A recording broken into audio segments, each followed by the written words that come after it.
name is Jeff.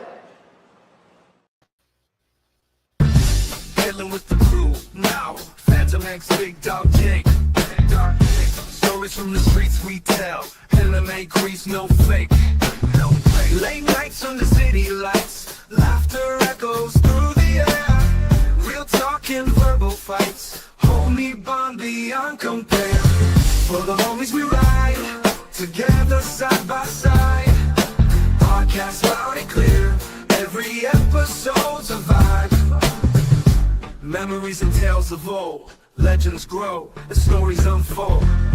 Hard times turn to gold. In this world we hold our own. For the homies we ride. Together side by side. Podcast loud and clear.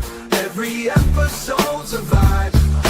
Voices join in harmonies. Echoes of our histories. Homies keeping it real true. Every week something new.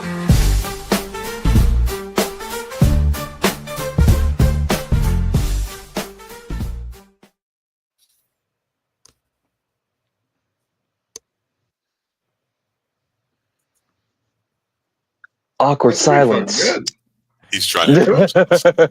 Hello, everybody. It's Thursday night. You know what that means. It's another exciting episode for the Homies Podcast. And before we introduce our distinguished guest for tonight, we got the man, the myth, the legend, making his triumphant return from the fake flu dead zone.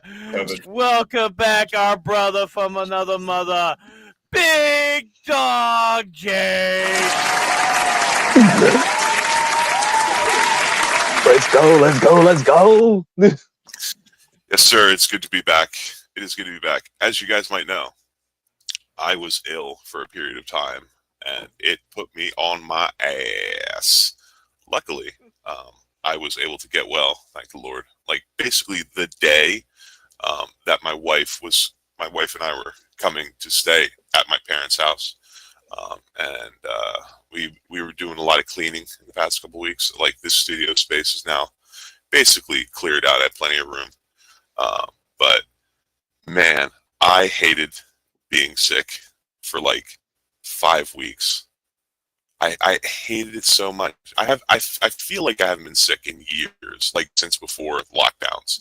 And so to get COVID and then like 2.5 weeks later get pneumonia, basically, for like another 2.5 weeks. Damn. Oh my gosh. Damn.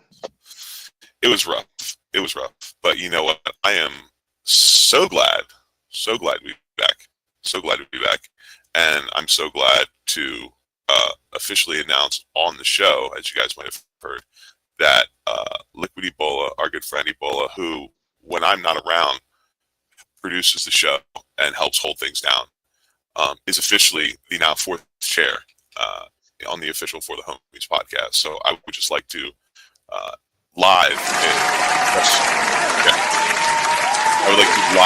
everyone watching, express my thanks and my gratitude to Ebola for always filling in when I'm not around and helping to produce the show and helping to hold the fort down. And I think for any new member to the core group, no one is more deserving. So Ebola, thank you, and I'm going to pass it over to you. How have you been, brother? Me or Phantom? You, Ebola. You. Okay. I've been complimenting you this whole time. Because usually go up to you easily. Phantom's next, so. Mission failed. We'll get them next time. I've been good. All right, Chris, how you doing? How you doing, Chris? Yeah, thanks, Ebola. Yeah, thanks for that. Our number one Kamala supporter. You're awesome and you're amazing, and that's why we want you on the crew. And yes, what's up, Big Dog Jake? I'm glad that you are back, man. The show is different without you, man, and now we're back. Now we're back, baby. For the Homies is back, and once again, it is Thursday night, and we could have been anywhere. You guys could have been anywhere, but you're here with us. So, Phantom, go ahead. tell us about our guests. Well, before I get to our guests, I would like to bring up we do have merch. We do have a merch Good start. site, and we will be adding some new T-shirts here in the next couple weeks.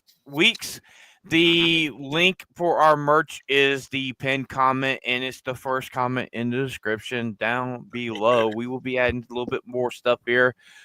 And so for Also, a limited time only, you can get some original 3-piece stickers. You can get a 3-piece bucket, just myself, Phantom, and Crease, until it's gone. And Ebola is out of there, and the symmetry of 3 is officially ruined. And we come to an even number. But, yeah. Go buy a t-shirt, nerds. I have a beanie in the mail, because I wear beanies, and I can't wait for it. It's going to be great. And also, we have a big announcement for the end of the show. You're pregnant. And no, sadly, Damn no. it! Why did you have to spoil it? Well, let me introduce first time on for the Homies podcast, King's Advisor. How you doing? What's my up, guys? friend?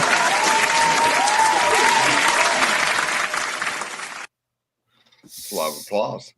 So, if You deserve it. so, tell the people who you are and what you do. Well, my name's Caleb. I started this channel with a friend of mine. What's it been now? 2.5 years, I think. No, 3. Nope, 2.5 years. Sorry.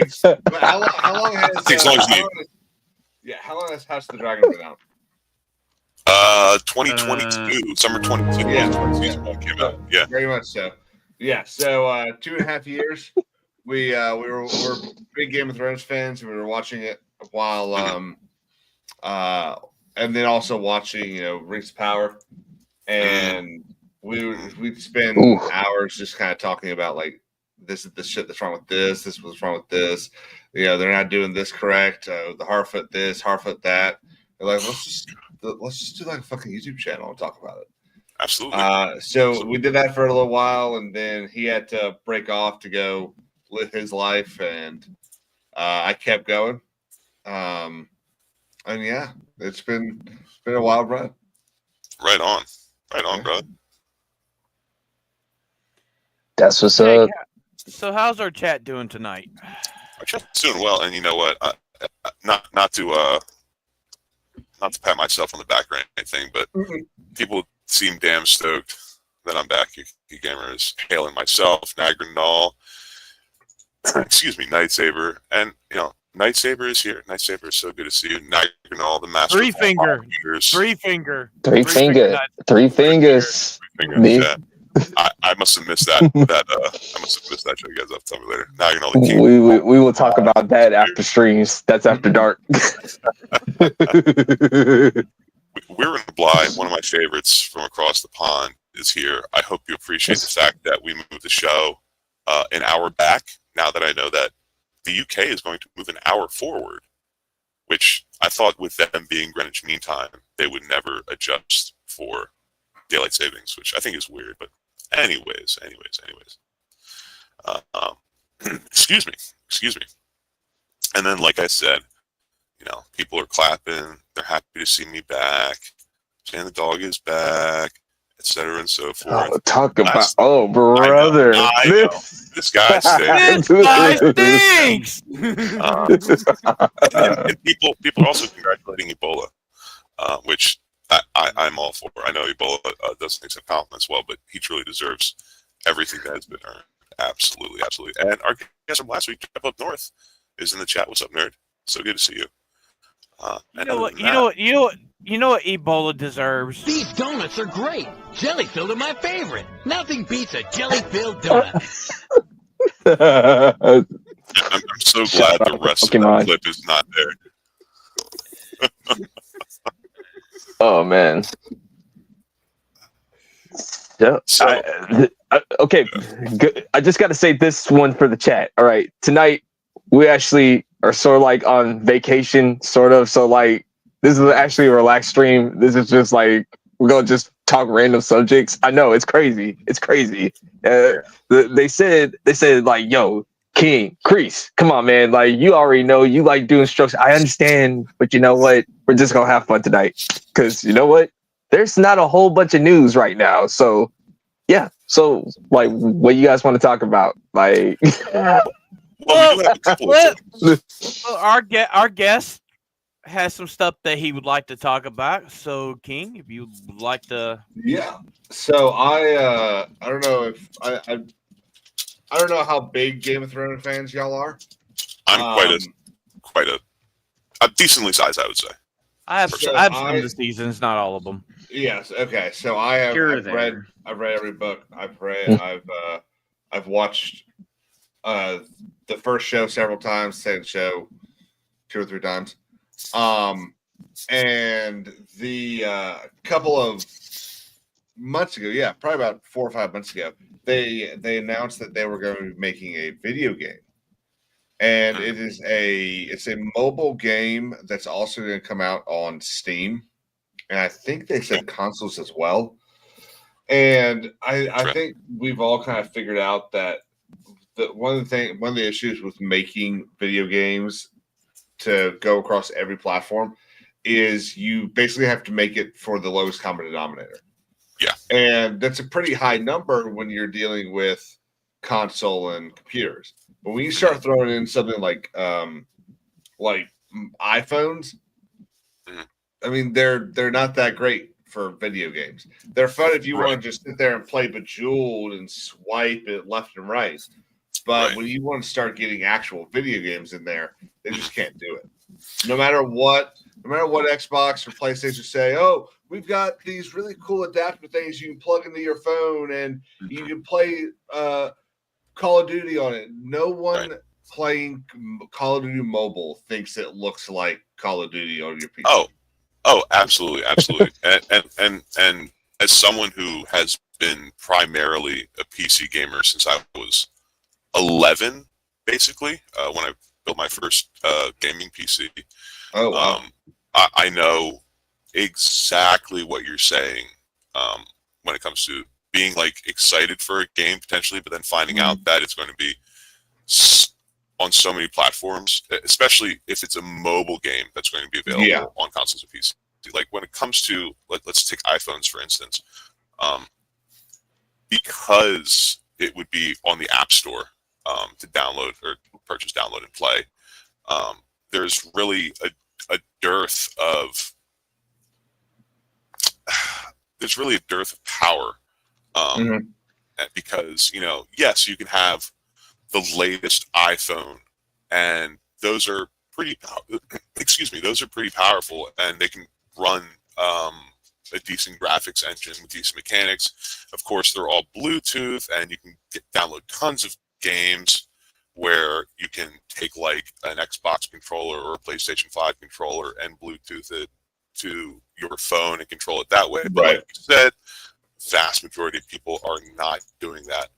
And if this game is to have any ubiquity across the numerous platforms, mobile, console, and PC, it's not just going to be the graphics either that are going to be serving the lowest common denominator. Because yes, when games are multi-platform, there tends to be at least some attempt to make sure that the platforms can at least graphically represent what platform they're on.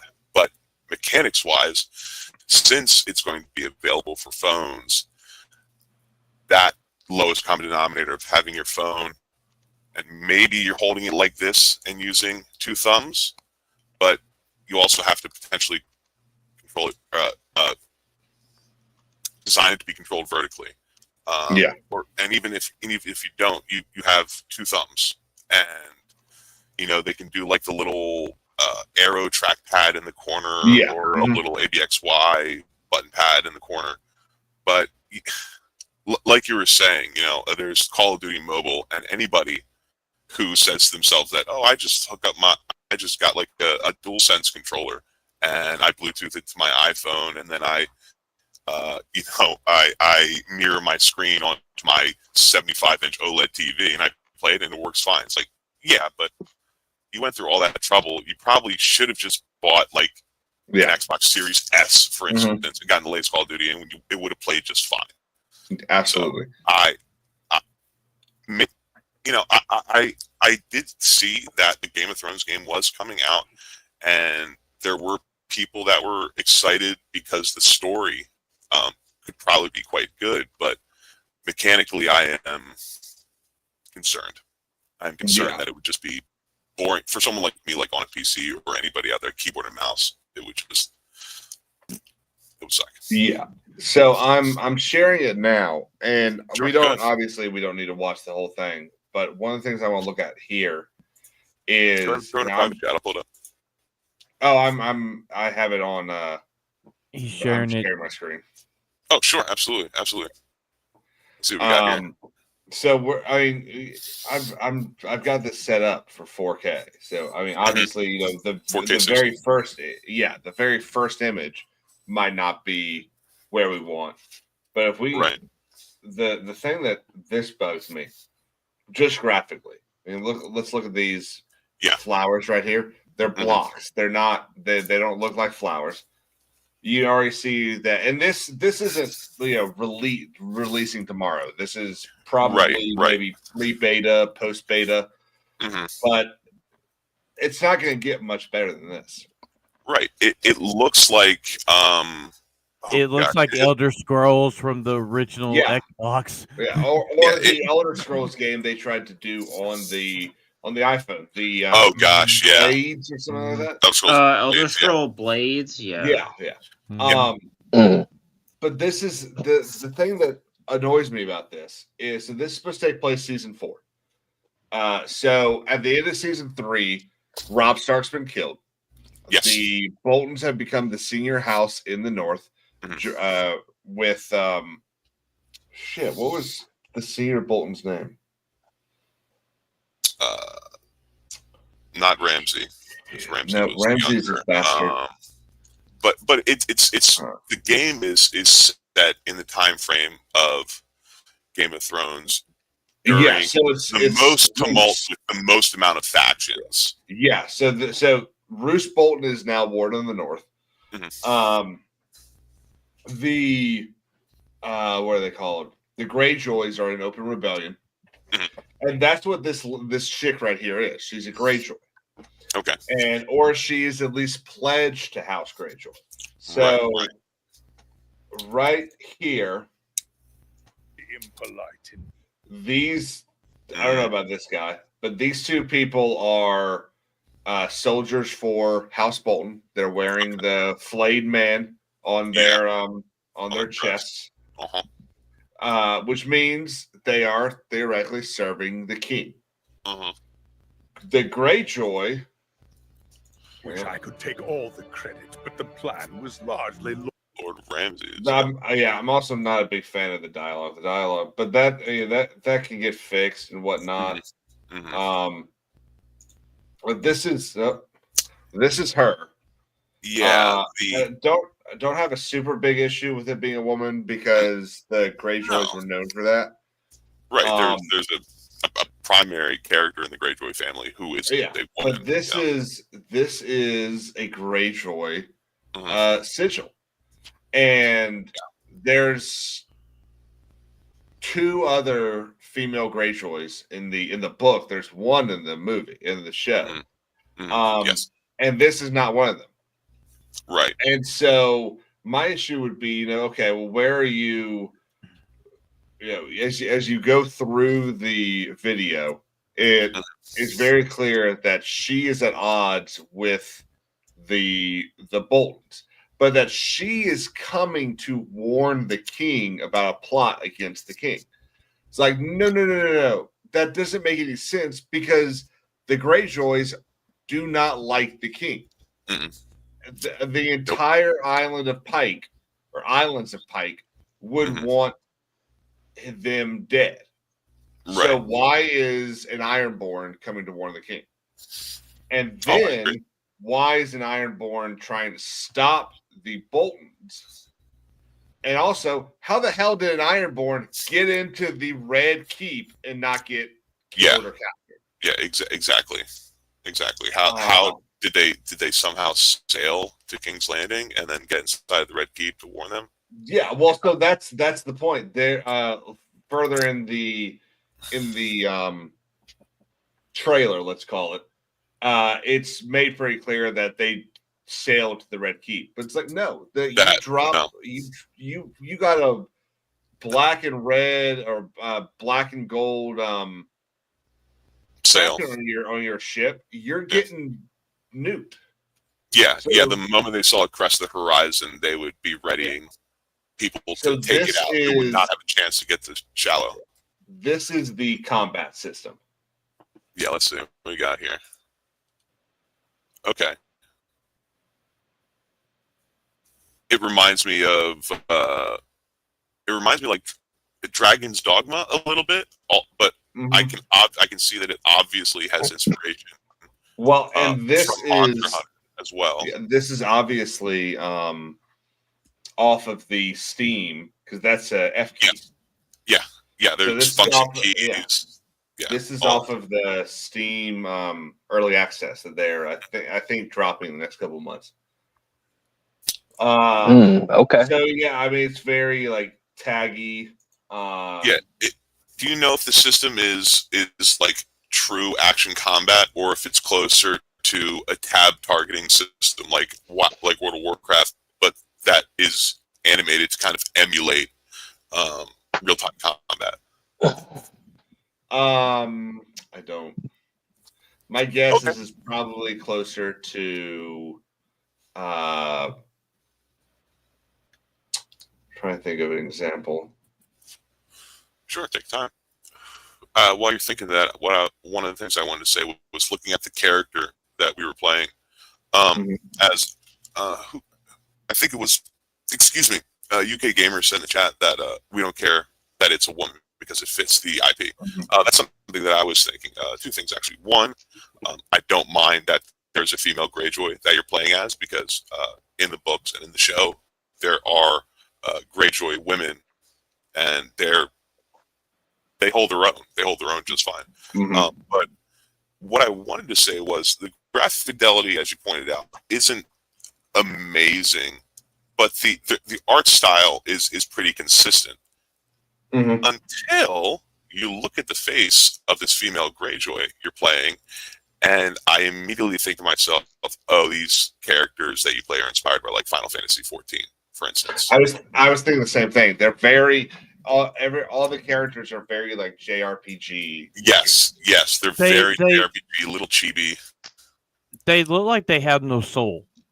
It's just their stone face, just basically stone face the whole time. Right. It just doesn't look good. This reminds me like it reminds me like these are like the faces like right after I would say from Metal Gear Solid Twin Snakes for GameCube.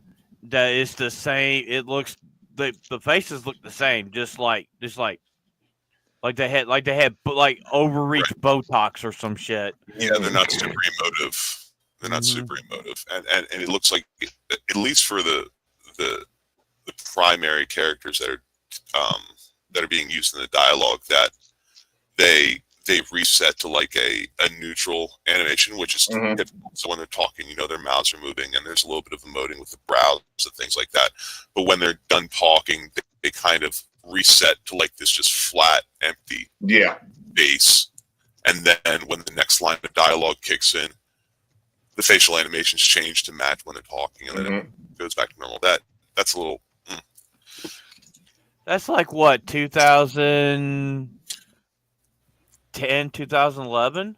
Honestly, the thing I was thinking of, the Dungeons and Dragons MMO that came out in like 2009 ish, because like as far as fidelity is concerned, it looks very similar, and as far as the combat is concerned, that Dungeons and Dragons, the Neverwinter MMO that came out, I think again was like 2009. It is a tab targeting system that has animation and mechanics that makes it look more like free flowing combat. And just wanted to highlight in chat. Nightsaber was saying that this game Orphan, that was a great Final Fantasy style game with real time stroke flow combat mechanics, and that might be the closest comparison as far as what it mechanically might play like when it comes out. It might be like a Final Fantasy 13, Final Fantasy 15 style system, where it looks like it's free flowing combat, but it's still like target based hotbar combat. Yeah, and the issue, I think the other big issue I have with this is, again, takes place season 4. We know that Jamie's already received his Lion's Bane, Wolf's Bane, right? Whatever it's called, from his father, Tywin, who is Hand of the King.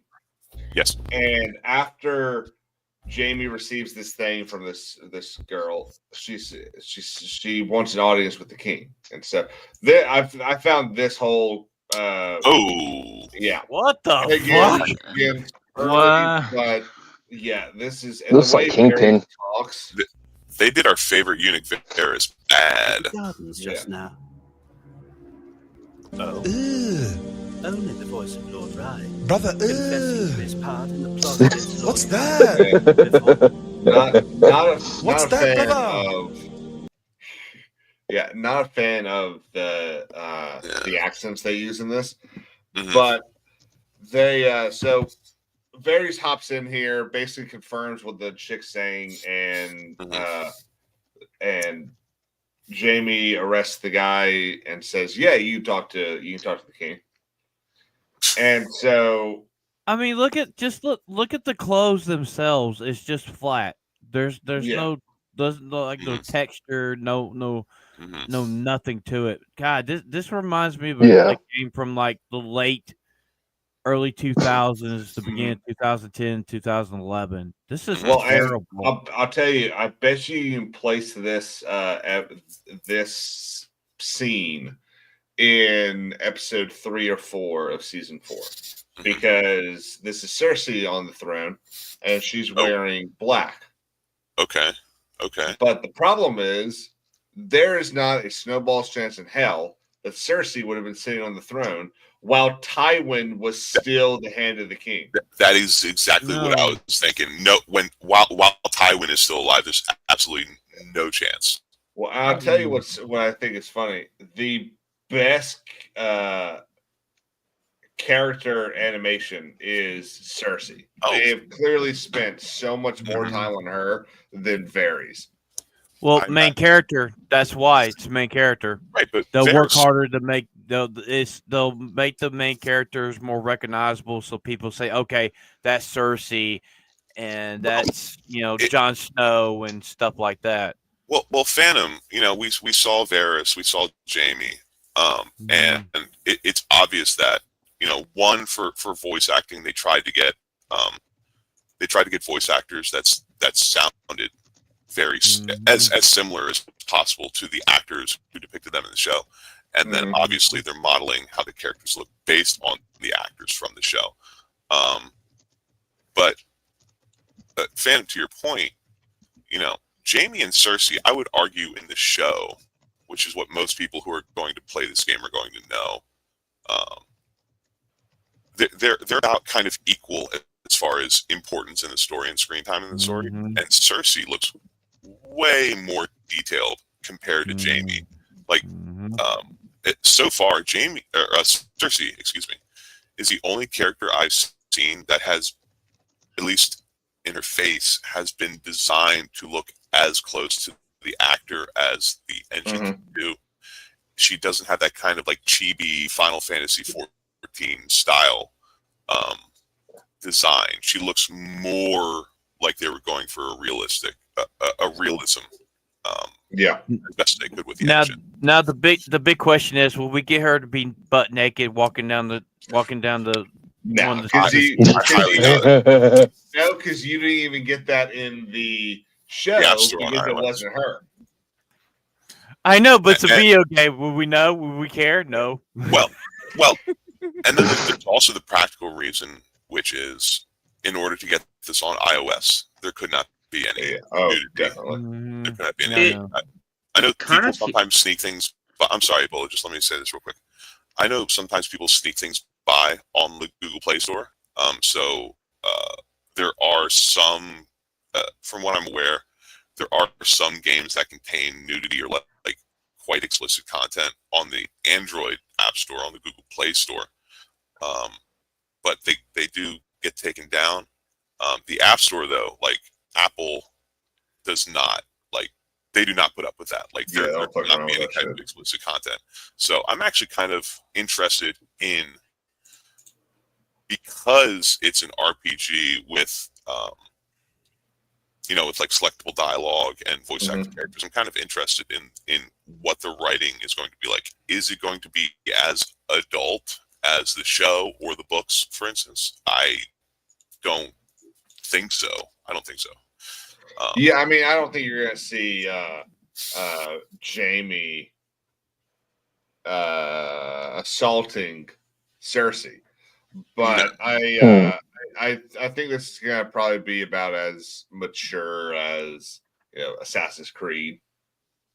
Okay, yeah, stuff like that. Do you think this is? You think this might be the way they could go with his final book that he hasn't finished writing yet? Just take it and make it into a video game. No, not. I don't think so. I will literally burn people alive if they do that. Damn. For legal reasons, I mean, I wouldn't put it past him. I wouldn't put it past him. Because we're never. I mean, how many years has this been, and we still haven't got the book yet?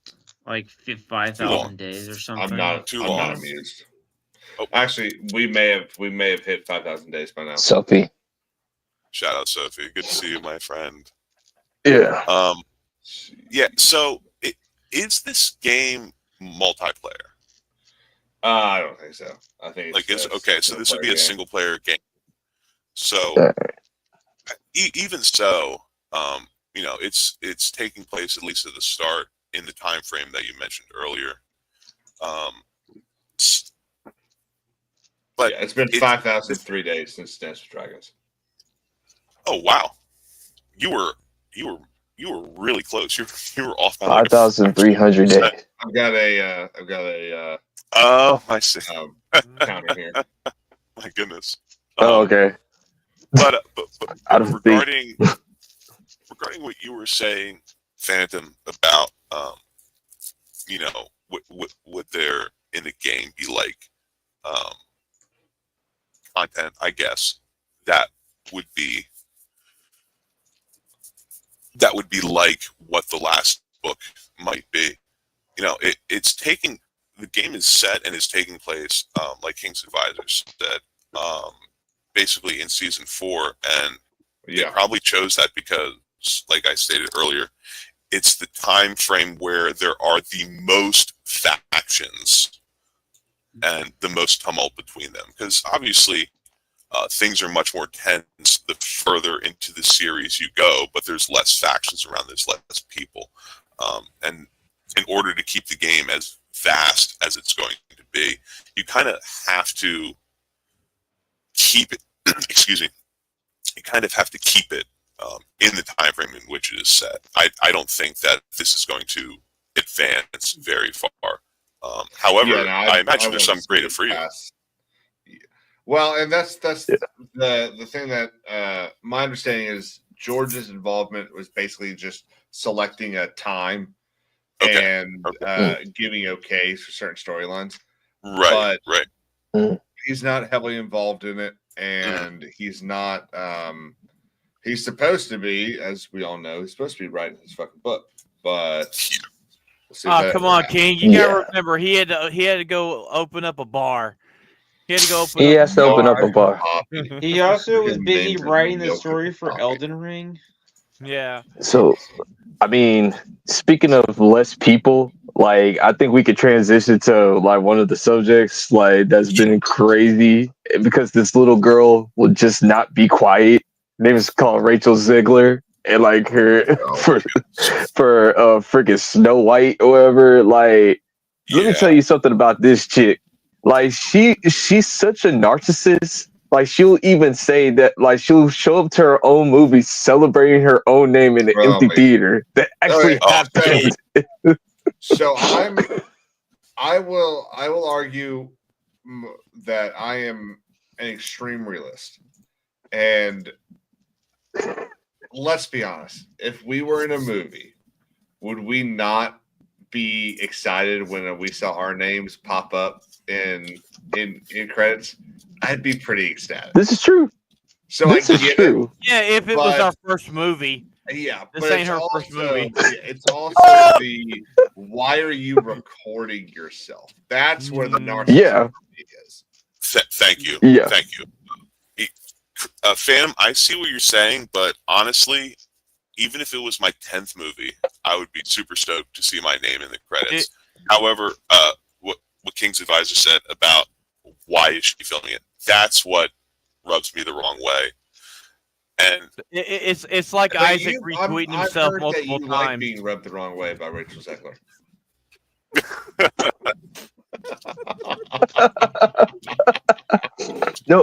No, dude.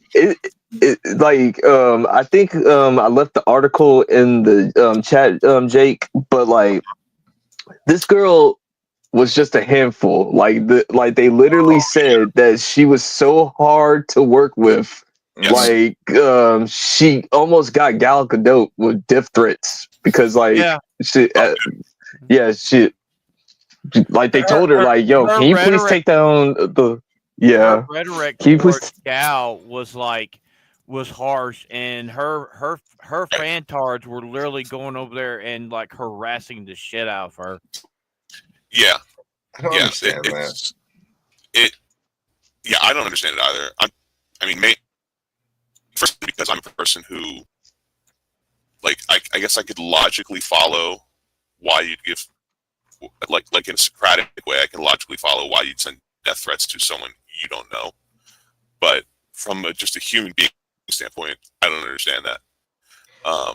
And goodness gracious, there was already so much drama on the movie because it was a remake, and then because we first found out that it wasn't going to be dwarves, and then they changed it back to dwarves. But apparently, I saw one little person actor say that there aren't enough good dwarf actors.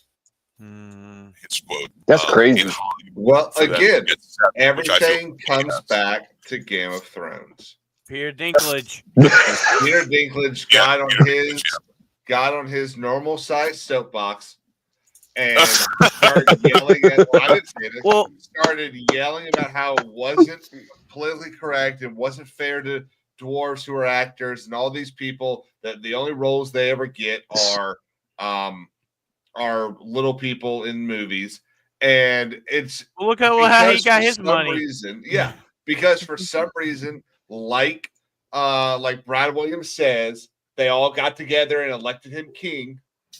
He got to speak and be the voice for every small actor. I hate when people do that. Real quick, shout out Brad Williams. I think he's a quite funny comedian.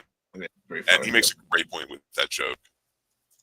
I mean, when it comes to Peter, I mean, if you look at his filmography, right, he literally plays a midget because he is, but his characters is based on being a midget, right? And it's like the movie he just did. I think it was with Channing Tatum. I think was he? Where they're the brothers, and this is a remake of Twins. No, it's where they're both like criminals. I mean, it's literally twins, but just not. They're not criminals. Twins. Yeah, and it's it's like I remember on Pierce Morgan, you had Hornswoggle, the wrestler, was on there, and he was literally like having this interview, and there's this smug leftist lunatic that was like trying to like degrade him because he's a small person and he wants to act. You know, they could have done a live action Snow White back when right around the time they did Wizard of Oz if they wanted to. They had the actors Yeah. at the time. Yeah. That's true. That's true. I mean, And then when I mean- Peter Dinklage became a movie star, he literally climbed up, like you said, on his normal sized soapbox and pulled up the ladder behind him. Yeah, exactly. yeah. And the And- interview that you're referring. Oh, I'm sorry, Chris. Go ahead. No, I was just gonna take it back to Snow White and like basically she like this little, I'm gonna call her a little girl or whatever, because like it was just so much unprofessionalism coming from her or whatever. Oh my god. Like she literally dude, when she put the Palestine and Snow White thing together, and like the producer had to fly all the way out there to go talk to her one-on-one to say, can you please take down the post or whatever? Like, we need you to take down this post, or you're gonna ruin the movie. And you know who's smiling right now? You know who's laughing right now? Her name is Gina Carano. Like, she said, like, oh, so she gets to do all this, like basically ruin the whole, like, cost you millions and billions of dollars or whatever. Please don't forget, it was Rachel that was behind the shit that happened to Gina. She orchestrated. She was right, part of the hate brigade. Yeah, she was right there with Disney to force Gina to do something that she didn't need to fucking do. Shout out Gina Carano. Yeah. Hope she wins her case. I think she will. What comes around? I think she will. But I just, just how smug Rachel was when she walked out at the Oscars. She was like, You mean when she was trying to pull the dress up over stuff she doesn't have? Yeah, it's like, say what you will. Gal Gadot deserves a fucking Oscar for dealing with that stupid little bitch. Straight up. Give her an Oscar. She was professional throughout the entire time. She's professional white. You had this little bent. Yeah, she was. I mean, even like when she was about to drive off in like her very expensive car. Shout out to Gal Gadot. They asked her like, "How do you feel about the movie?" Or like, she says like, "I hope it does good." Like, me code word, she know this thing is finna be bad. Like, but like, but I got paid to do it, so She's like, "This is on you. This is on you, man." They lost. Yeah, they lost. They lost millions upon billions of dollars on Snow White because like this little girl will not shut up and be professional, man. Like, seriously.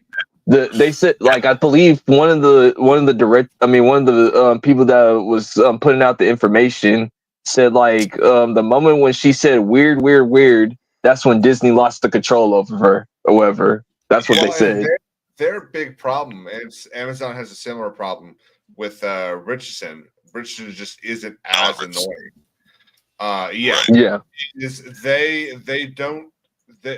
They no longer control their actors. These companies used to own the actor, and they used to be able to basically tell them what to say. Yep. And the thing that was so important was to sell the product. Now they have to sell the politics and the attitudes because they think that's what is going to get busted seats. And when you approach something from that angle of selling the politics, you are gimped from the jump because one of the main characters in the movie, the primary antagonist, just so happens to be Israeli born. And there, as you guys know, there's been a lot of tumult over in the Middle East, specifically in the Levant, where Israel is, that transpired like basically at the height of the scandal with this movie. You know, when they were recasting. Did something happen? Yeah, I think something happened over there a couple years ago. I know that people are still talking about it. There's still some stuff going on over there. But what's highlighted here in the Variety article, they're talking about how Rachel Zegler referred to Gal Gadot as, quote, a professional pageant queen, end quote, which is technically true because she was a runway supermodel. But, you know, it's kind of a diminutive way to put it. But this also leads into how there was so much basically one-way mudslinging towards Gal Gadot, who kept her mouth shut basically for the past 4 years. Oh, yeah. I bet she's wanted to just trash Zegler and probably Disney in general. Oh, dude. Oh, absolutely. I imagine so. But she, at the very, I mean, probably comes from her modeling background. The fact that as a model, as a runway model, you are just a body that is showing off clothes, you know. And so her media training, her ability to stand there, look pretty, and be quiet, and not express. Nah, you know, is quite good. Don't let Gal fool you. She kind of gave Rachel the knife though when she said like, "Oh yeah, the prince is not gonna be the one that's gonna be saving her." Like, yeah. Like, But I mean, also there was a point where Disney had to have somebody to monitor Rachel's and literally, they were media literally, guru. they had somebody like tweeting for her because she was being very retarded. And the thing More with than Rachel, normal? I mean, when it comes to Rachel Zegler, I think it's more jealousy because, well, Rachel, you've never been in $1 billion film. Gal Gadot has multiple times. So, I mean, they put you in West Side Story, that bombed. They put you in the Hunger Games, that bombed. They put you in Shazam 2. I know the Hunger Games movie didn't do well, but did it bomb? I thought it was. I think it did fine. I don't think it made money back though. It didn't make its money back. It did not even make its budget back. Its filming budget. And Shazam 2, she was in it, and it bombed. So I think there's a pattern. There's a pattern here. Yeah. Remember, guys, well, that and it's a lot 20. like. Yeah, it's a lot like. Oh, sorry. Go ahead. Oh no! I was just throwing that point out there. It was just the fact that she's 20. I'm sorry for interrupting. Yeah, she's immature. She hasn't learned, and no one has taken the time to tell her, "Hey, this is not only is this the way it's done, but when you don't do it this way, you make all of us look like a fool." Right, and that's when, like Chris brought up, when one of the producers flew. No, the main producer, the director went out there to talk to her one-on-one, like, Rachel, please take down the post. And she said, no, what are you supposed to do after that when your main star doesn't want to listen to you? Like, you can't fire her because, the movie's already out, it's done. Like, everything is done. Just let it sink. Well, I mean, you don't want to let it sink because you want to make some money back. But, Chris, you bring up a good point. Regardless of her age, regardless of her maturity, regardless of her opinions, Disney is well aware of what the repercussions could be if they were to have fired her or let her go, because they're in litigation with Gina Carano right now for what Zegler has been doing for the past number of years. Well, and honestly, it would have helped them to fire her. They'd have a stronger case against Gina if they had fired her. Gina's is rubbing her hands like Birdman, like, oh yes, Oh yes, I cannot wait. Like she's been quiet, dog. Like keep quiet. Disney's issue right now is that they had that Lucasfilm in general has a history of what she is claiming, and it's Disney, and they not only has she sued Lucasfilm, but she sued Disney as well. So if Disney had fired Rachel Zegler, or honestly should have fired a couple of people over the last couple of Pedro Pascal years, about not even Pedro, just the fact that they haven't laid the foundation to show that they're not guilty of what Gina is saying is ridiculous to me. Like every single person on that legal defense team needs to be fired. They don't know what they're doing. Well, also you gotta remember Disney canceled the red carpet in London. Mm-hmm. They canceled multiple viewings where they were going to have the cast there. Rachel she sung where I can't remember, was it down in Florida or it was out in California? No, wasn't it in Paris? You're talking about when she sang in front of the castle that inspired. Yeah. I think it was in Paris. Okay. Well, and I said this as well, that if they had, after her first little spasm, which was 3 years ago, which people, I mean, we have short attention spans, we would have forgotten, or she made sure she stayed in the media, bro. Like for some reason, I like anytime when I had my phone on, Rachel Zegler didn't say something stupid. Like yeah. The fact that she kept saying something, and the fact that Disney didn't step in and say, "Okay, Rachel, we're going to take your phone from you. We're going to take control of your Instagram, your Facebook." There are so many times that these studios enter into these contracts with stars and say, "By the way, during the course of between now and until the movie comes out, we will be approving all of your social media posts." It happens all the time. So the fact that they didn't do it with her, I think goes to show that they don't really care about what their actors and actresses say, unless you have certain opinions. Like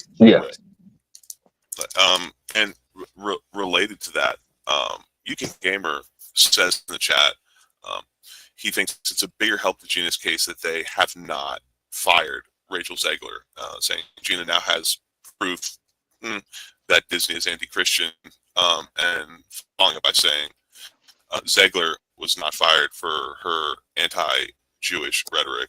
However, Gina was fired for pro-Christian comments. Now, does that mean Gina will win the case that she's brought against Disney? She's going to win. She's going to win because they are going to Discovery. We know that much. And we know that Disney has done everything in their power to prevent her from getting into that phase.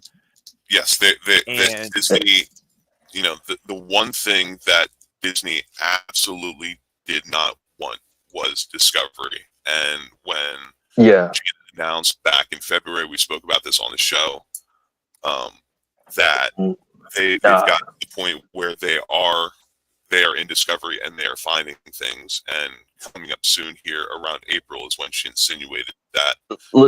Listen, I'll put it this way. When she got Elon Musk on her side, that's when I said, "Oh, this case is over." Like now now they're nervous. Like when she got Elon on her side, saying that, "Hey Gina, go ahead and go to court. I'll take care of all your bills. Don't worry about it." I was like, "Oh, dude!" Like there's an issue here, guys, because what is going on here and among a lot of people is a blatant is the incorrect word, but is a blatant misunderstanding of the process.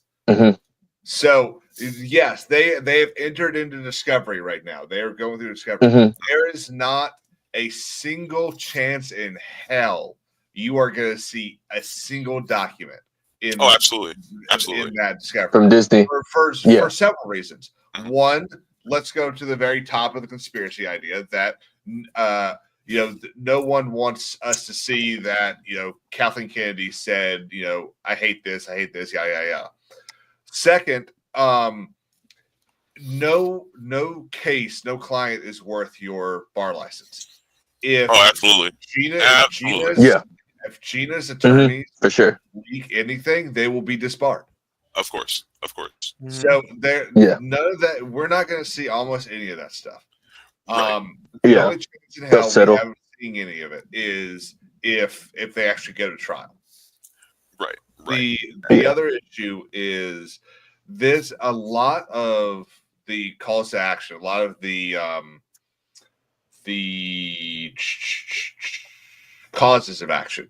So what they're being sued for are not based on political beliefs, but on people characteristics, you might say, on gender. Yeah. So most of her lawsuits, and I think it's extremely incredible to do this out of California and use California state law to, which has been used so long to cover the other side, to finally be able to use it as a sword is pretty cool. But the whole claim is basically that because I'm a woman, you treated me differently. And that's why they talked about Pedro so much. Yes. Now, if Disney had fired Rachel, I think it would have helped, because it would have been, yes, you have another woman that was fired for saying something, but you have another woman that was fired for saying something different from you. So your whole thing about being fired for your political beliefs doesn't fly anymore. Right. And as far as the Gina Carano case goes, that's kind of immaterial based on the grounds on which she brought the suit, which is that she was using the California law against them, using it as a sword, as you analogized. So, as UK Gamer was saying, that he feels that Ziegler was not fired for anti-Jewish rhetoric, whereas Gina was fired for pro-Christian comments. Maybe, Gina was fired for pro-Christian comments. However, that's not germane to the lawsuit. The lawsuit is based off of characteristics. That's what the law in California is about, and that is the base of this lawsuit. And real quick, I want to address UK Gamer was saying, I don't know United States law. I thought anything handed over during discovery of a case is accessible through a Freedom of Information Act request. No. Well, no. This is a lawsuit between two parties. This is not something that is federal. This is not something. FOIA is not only, criminal, and this is not something that this is not something that would be publicly dispersed ever, regardless of what is, because they are in discovery, regardless of what comes out. Like KingsAdvisors was saying, if any documents that were found in discovery were to be leaked online, the chances of disbarment for Gina's lawyers would be insane. Absolutely insane. And the case would be thrown out. Those lawyers would at the very least be sanctioned by the California Bar Association, if not. And probably the American Bar Association. So FOIA is definitely, if this was, if the U.S. government was part of it, if state government was part of it, FOIA is a avenue to see the stuff. But even then, judges can still put things under seal. One example that I'd love to give is the list that I forget the dude's name. The whistleblower for steroids in Major League Baseball in the early 2000s. Yes. So that whistleblower, he submitted a list of like 8 players. That list is under seal, and no one, with the exception of like 5 people, have seen it since 2002. Right. And so that's why when all these people sit there and say, well, Sammy Sosa definitely did steroids. He's on that list. It's like, you have no fucking idea who's on that list. No one. There's plenty of players. Not only is it under seal, but there's also a gag order on it. Yes. So you can't just sit there and tell people who's on that list because A, you haven't seen it, and B, no one who has seen it has told you who's on the list. Right. Exactly. Because I guarantee you, like, more than half the league was probably on the juice anyway. But like, they already know, like, if that list leaks out even more, that would be detrimental to the MLB league or whatever. Look at how in the last like 3 years there have been 3 players from like the early 2000s who now have kids playing MLB. Well, that shows that a lot of them were on steroids, because if they weren't, there'd be a lot more kids. But because they definitely were, there aren't a lot of kids because they weren't able to get it up anymore. Right. So you're speaking to the physiological effects. I'm going like conspiracy there. I catch that. Phantom. What you're gonna say, Phantom? Look like you had some change. What was you gonna say, Phantom? Well, okay, so like getting back to the Gina, the stuff with Rachel and stuff. I mean, at this point, we know the movie is going to fail. It's already failing. It already has. It's done. And we know that I saw Gary talk about this today on the Nooner that who's the head of Iger is going to be supposedly leaving next year, right? Again? Oh. Again. Right, again, yeah. Again. About a month ago, I think, they said Iger is planning to step down in like 2026, which still, remember guys, he still has like a 5-year contract that got the pause button on for not only first look deals, but basically as a consultant. So he'll be like technically he's the shadow. He's in the shadows. He'll still have his CDO. with the shower. Yeah, it's like you know how in Canada and Australia, the UK, all those places that have parliaments, there are shadow governments, because if vote no confidence and that party gets enough seats to become the majority, then that shadow government steps in. That's kind of what Bob Iger is going to be. He's going to be like this guy that's going to kind of go. Well, the new CEO is going to go, I think we should do this. What do you think, Bob? And also, if I may tie into what you're saying, both in the parliamentary case and the Disney case, we know that the civil servants in like the UK, for instance, have massive power and influence because they're very difficult to get rid of. And again, something that we know that is all but like literally confirmed is that a lot of people at Disney are, I'm trying to put this as diplomatically as possible.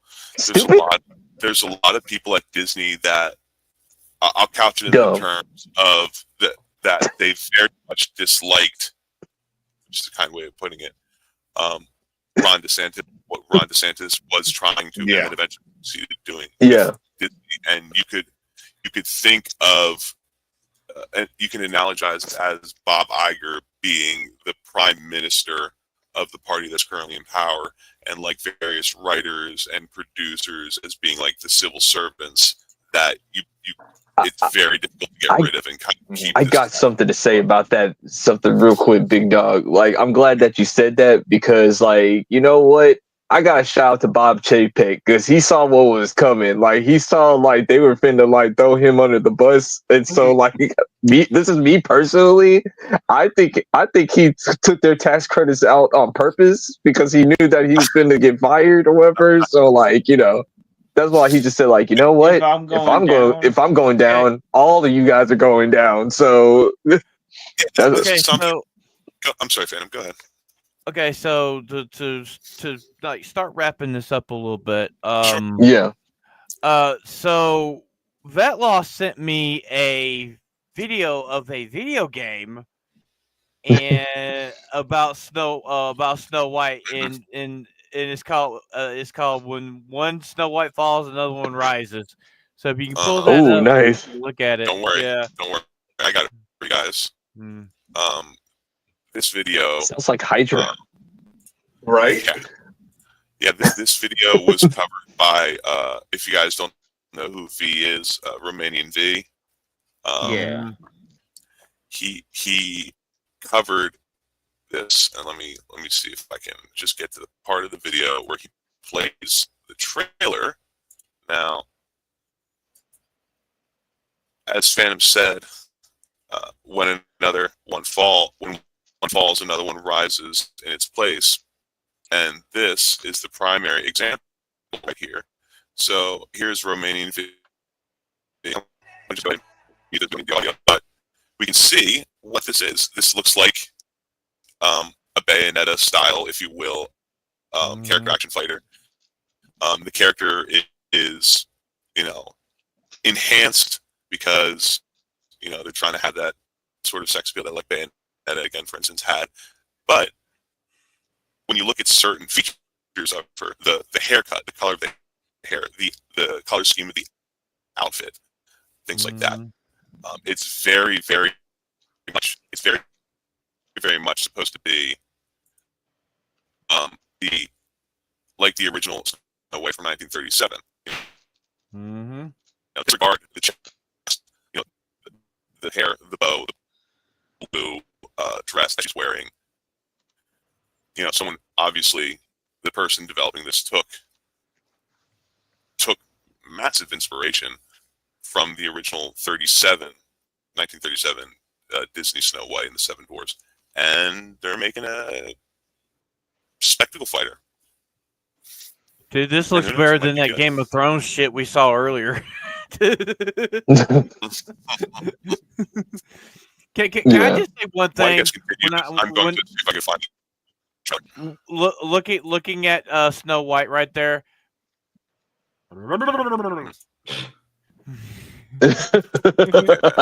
King is like, oh damn, bro. Wow. Oh man. Boy. So I mean, since we're like still keeping it in the Disney thing, like I know there was an announcement with some superheroes. Sorry for a second. Check private chat when you can. Yeah. But yeah, Marvel did a teaser thing where they were showing the chairs for the cast of Doomsday.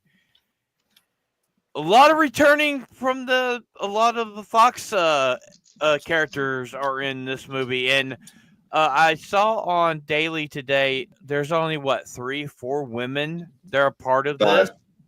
Yeah, 5. Yeah, and there are people that are like upset about it. They're like, this just shows that we haven't made the progress that we think we should have made. It's like, what are you talking about? Like all the female characters that I think we would want to see are, with the exception of Vanessa Kirby and Ghost, and Florence Pugh. Honestly, there's only 2 that I really want to see in this movie.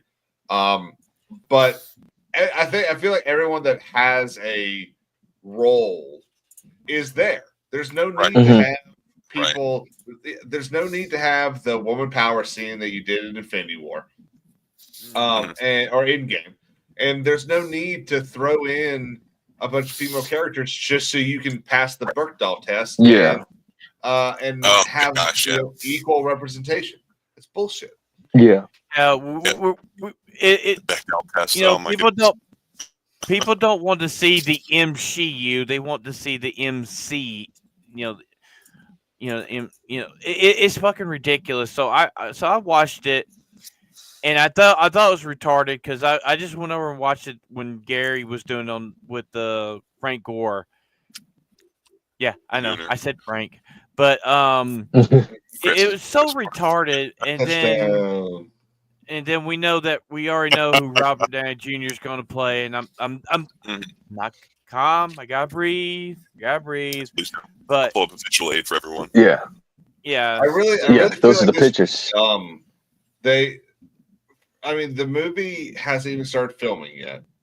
Yes. Why Yeah. are you telling us who's in it? Like, And not Because only that, they're scared of leakers. They're scared of leakers. That's what it is. not only that, but the chairs that they showed gave us roughly 25 characters. Here's a visual aid on the screen to show you. But they also, I don't know if it was confirmed or if it's a rumor that soon, like maybe next week, they'll be announcing another 25 characters. And that is 50 a characters? lot to juggle. 25 is already insane. How much? 50 is wild. That is insane. That's more than Endgame. Just give me Nicolas Cage as Ghost Rider, for fuck's sakes. I mean, they might. Yeah. Well, nah, they Nick's have, busy they have with a his Hunchback, right? Spider-Man Noir. Oh, that would be interesting. See, but I'm okay. have, I'm okay with the X-Men 2 people showing back up or whatever. I'm all right with that, but I'm still nervous. Story-wise, I'm nervous about this movie because I don't think it's going to be a good plot at all. I think it's just going to be a cameo fest. Yeah, it's a weird thing to try to do Doctor Doom and have the Thunderbolts as part of the story, right? And the X-Men. And they just came out the and the Wakandans. Don't forget about the Wakandans now. Don't be a bigot. Don't be a bigot. You gotta forget. Don't forget about the Wakandans or whatever. Chris, I mean, Chris needed his representation. Yeah, I'm assuming they're using a Avengers team that has Black Panther in it. But the whole thing, who is that next to Florence Pugh? Which one? Which character? Or left side or right side, I mean. Well, that's she's on the. That's Vanessa Kirby. Oh, excuse me. Go all the way down. Florence Pugh would be here. Yeah. No, that's the guy that plays. He's in the Thunderbolts. He's Sentinel. No. Sentry. Okay. Sentry. And go up one. Yeah. Okay. Who's that? Or which person? Who's that next to Anthony Johnny Storm. Johnny Storm. Fantastic Storm. Okay. Why isn't he up with the rest of the Fantastic Four? I don't know. Maybe it's the way they placed it. I'm just bitching about. Okay. When I looked at this photo, just as a quick aside, when I was looking at this photo, I was trying to see what the pattern was, because there's 25 people here, there's 25 characters here, and they're put in 5 columns and 5 rows, and I don't think, it's not done in alphabetical order by last name or first name. It's not done by what group they belong to, like the Fantastic Four isn't all in the same row or the same column. It's not done by gender. It's not done by release. I think whoever assembled this image just kind of put them all in there. Just put them all together. Himself with an order, you know. And real quick, I wanted to say regarding the Thunderbolts and all of this time together. The Thunderbolts didn't even have Thunderbolt Ross, and I don't know if it was explicitly or implicitly, because the Captain America: Brave New World has Harrison Ford as Red Hulk, as Thunderbolt Ross, who's playing the president. So maybe that's why. But I would, if Disney had, the Thunderbolts coming out and Captain America: Brave New World coming out in the same year, and so close together, being tied together, that are eventually, they're going to be conjoined in an Avengers movie. Why did they do that? Like, why was Thunderbolt Ross not in the Thunderbolts movie, and why was he president in Captain America: Brave New World? Well, in the comic I'm curious books, where the story is going to go only because, yes, that character fits in the Thunderbolts movie, obviously Thunderbolt Ross, and he fits as Red Hulk because he does become Red Hulk. But I'm curious as to how they're going to bring this together. Well, I mean, in the comic books, Thunderbolt Ross does not get the abilities of Red Hulk until way after he forms the Thunderbolts. I mean, the only reason why he's in that is because really it's not Captain America sequel. It's an Incredible Hulk sequel. Yeah. More than anything.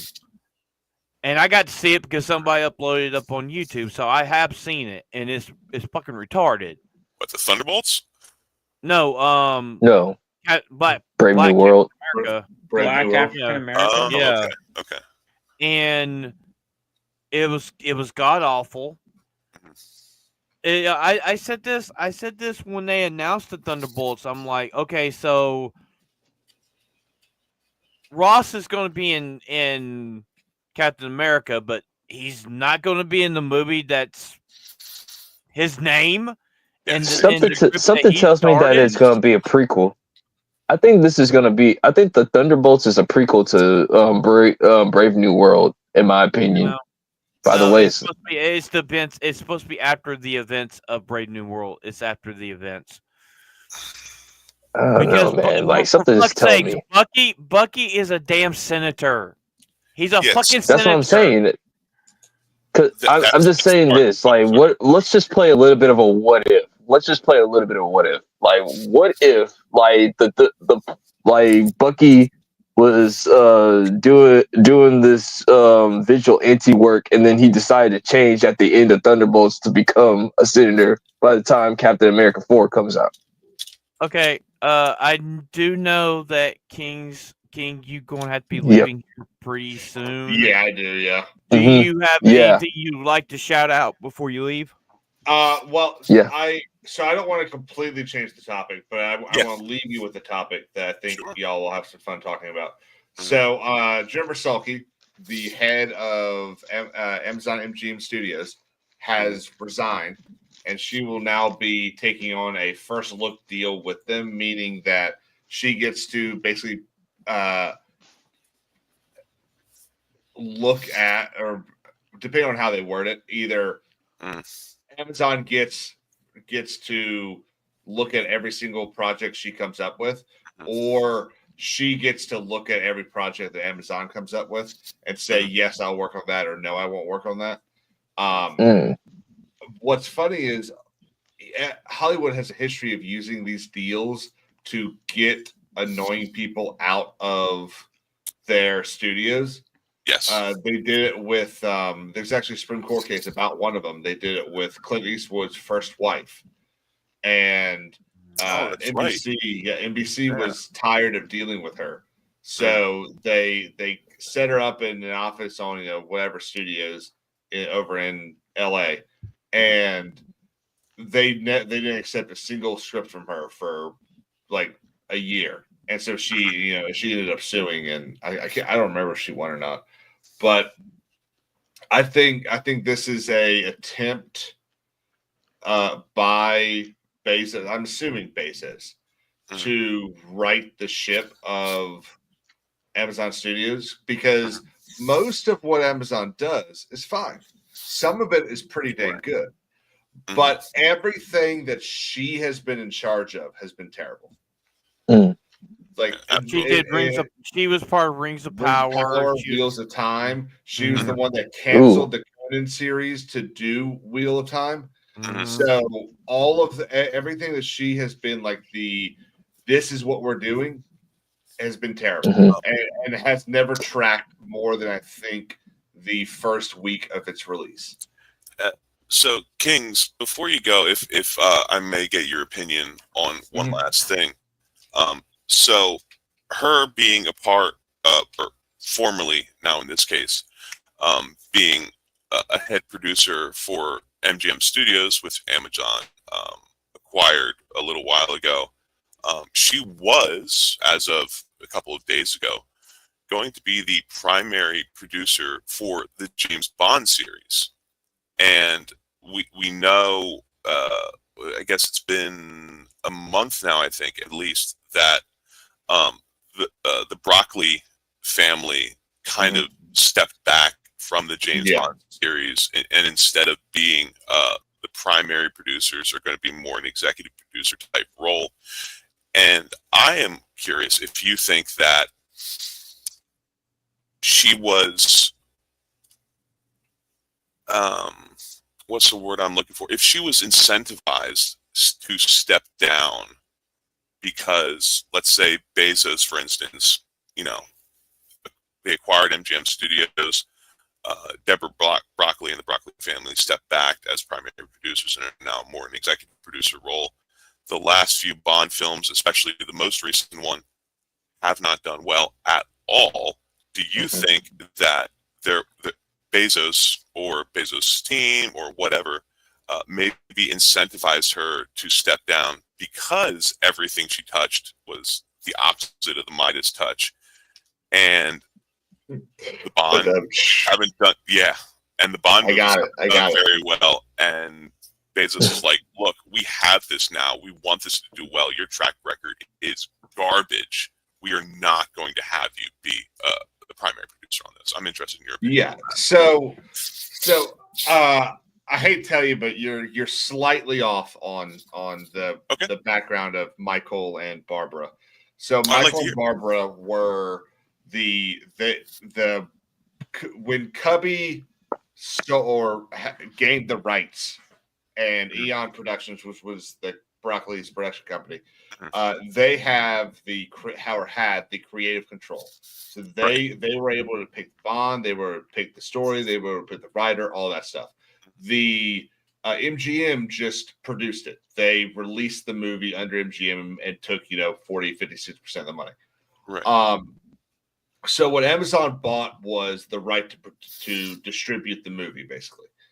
And so what happened about a month ago was, and especially as we know now, that Bezos was not happy with the way that Barbara kind of treated the team from Amazon.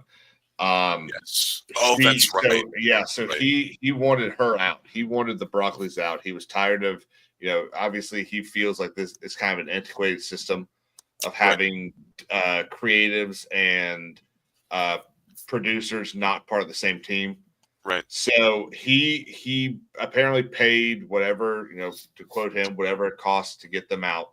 Right. They are completely out. Oh, they're completely out. They're not even EPs. They might not even be producers. I see. Barbara, and they may, if Amazon's smart, they'll keep them as producers for the first movie they do, just to keep that connection between the past, the present. Right. But Barbara, I guarantee you, Barbara's not going to be involved almost at all. Michael, I think, has checked out for about the last 20 years. He did very little. But I don't think that it was a sense of Jennifer is doing a terrible job with these things, so we need to get rid of her, because she didn't do anything with Reacher or Tomorrow War or Jack Ryan or what's the Navy SEAL one with Chris Terminal List. Terminal List. Yeah, so she wasn't touching those. And Bond has more of a feel of those than they do these fantasy things. I think Jennifer Smokey is one of these chicks that likes reading these smut young adult novels. Oh gosh, wants to recreate these worlds. Yeah. So I think that's why she never really touched these realistic stories. So what I think it is, I think it's closer to Bezos kind of realizing, we can't keep bailing Amazon Studios out with Amazon. Amazon Studios needs to make money. And it does well, but it only does well because they have 1,000 things. Right. But you can't sit there and say, well, this one thing, we're going to lose $1 billion on this. Rings of Power. So we'll bail it out with these 7 shows. That doesn't work. You can't do that. Right. You can probably do that once. But you keep doing that year after year. It's kind of like there are people that were talking, or I've tried to say that Apple is concerned about the fact that they lose $1 billion on their streaming platform. Apple makes $3 trillion a year. They are the largest company, the most successful company in the history of the world. And we can say that because we're not really sure how much Carnegie made with Standard Oil. That's the only reason we can say that. And there's even some estimates that like Henry Ford, if he were alive today, would be worth like 400 billion or something like that. You know, there's crazy, but like you said, Apple was the first company to officially be worth $1 trillion. Much like $1 billion is nothing to a billionaire. $1 billion is nothing to a trillionaire. Yeah, they were the first to have $1 trillion of cash. Mm-hmm. Yeah, that's like wild. it was. I think it was about a decade ago. Yeah, they had. They were the first company in history to have $1 trillion. Think about $1 trillion. Yes, it's a nigh unimaginable amount of cash. Absolutely, it's insane. So we're going to continue this, but King's Advisor, thank you so much for being on the show. Had a lot of fun. Thanks, guys. Appreciate it, man. Yeah. You're welcome back anytime. You're welcome. I appreciate You're welcome back anytime. Thank you for coming on, brother. Like, thank you, man. I appreciate you, man. And do you have anything that you want to? Do you have anything you want to shout out before you go? We have your stuff linked in the comments, or excuse me, linked in the video description. We have some pinned comments here, but shout out to whatever you got coming. I'll just, I'm going to be playing Adamfall this weekend, giving it a try. It looks interesting, but I haven't really looked at it enough to even really have an opinion. But based on about 20 seconds of watching Az play it, I think I'll enjoy it. I'll at least get, it's free on Game Pass. I'll at least get a weekend out of it. And will you be streaming that?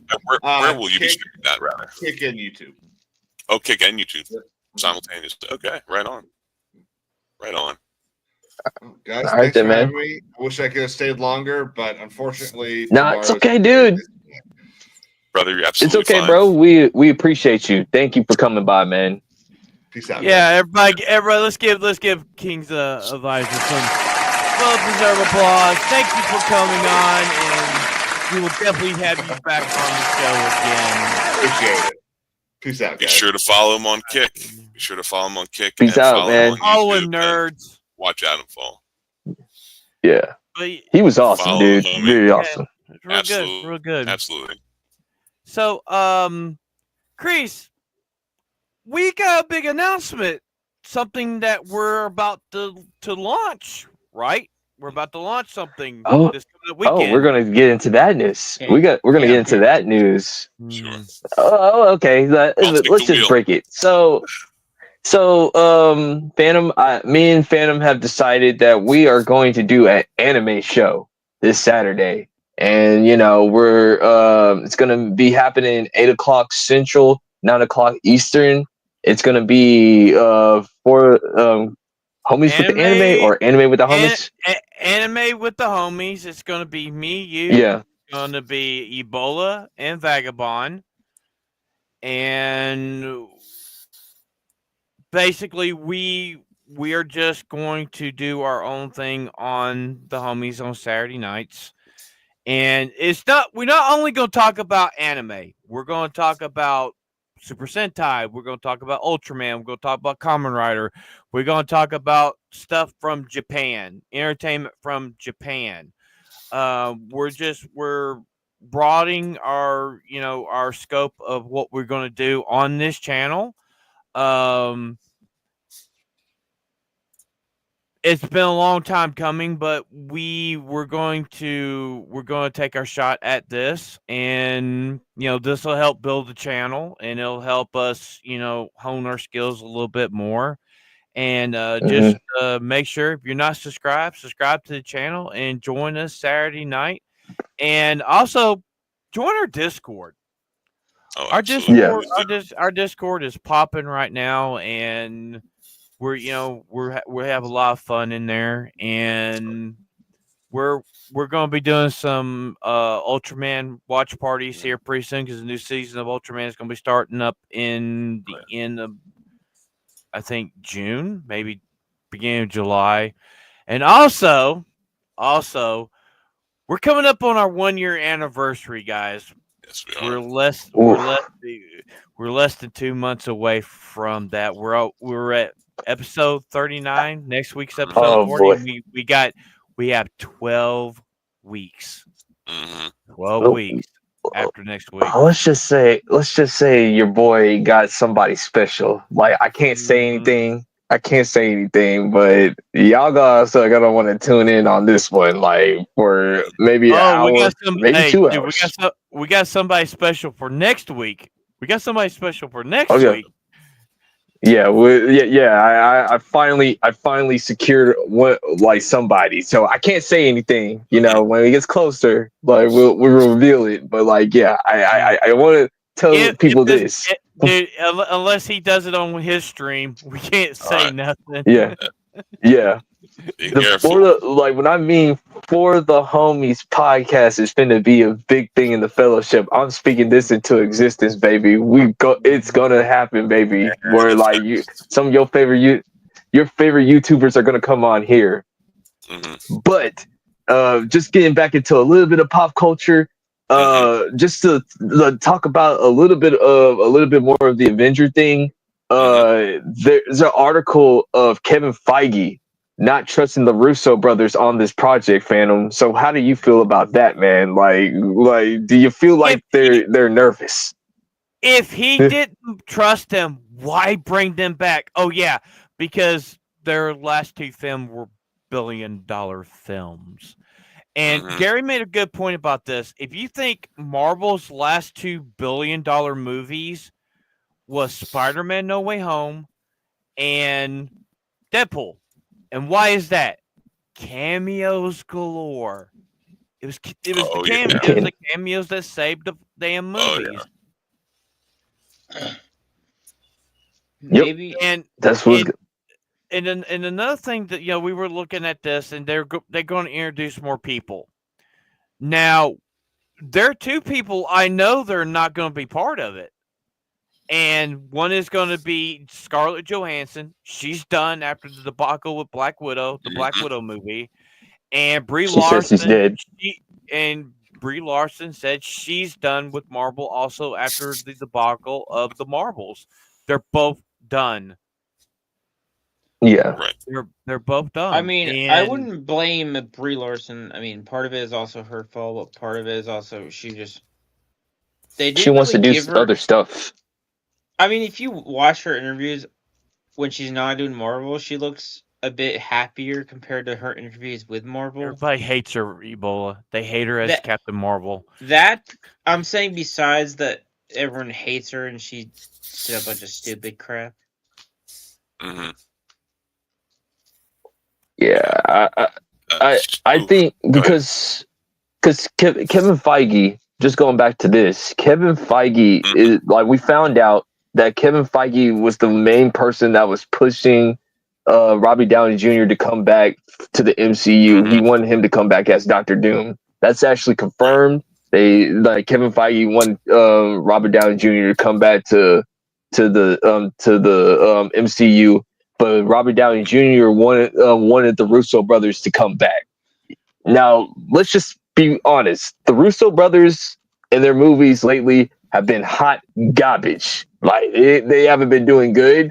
And like, Kevin Feige is looking at this Secret Wars and Doomsday as like potential billion-dollar films, but it's going to probably take about $1 billion for this movie to be made.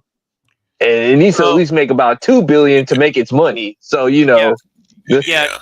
So Gary said on the Nooner with Chris Gore, I think it was today. It was yesterday or today, that Robert Downey Jr.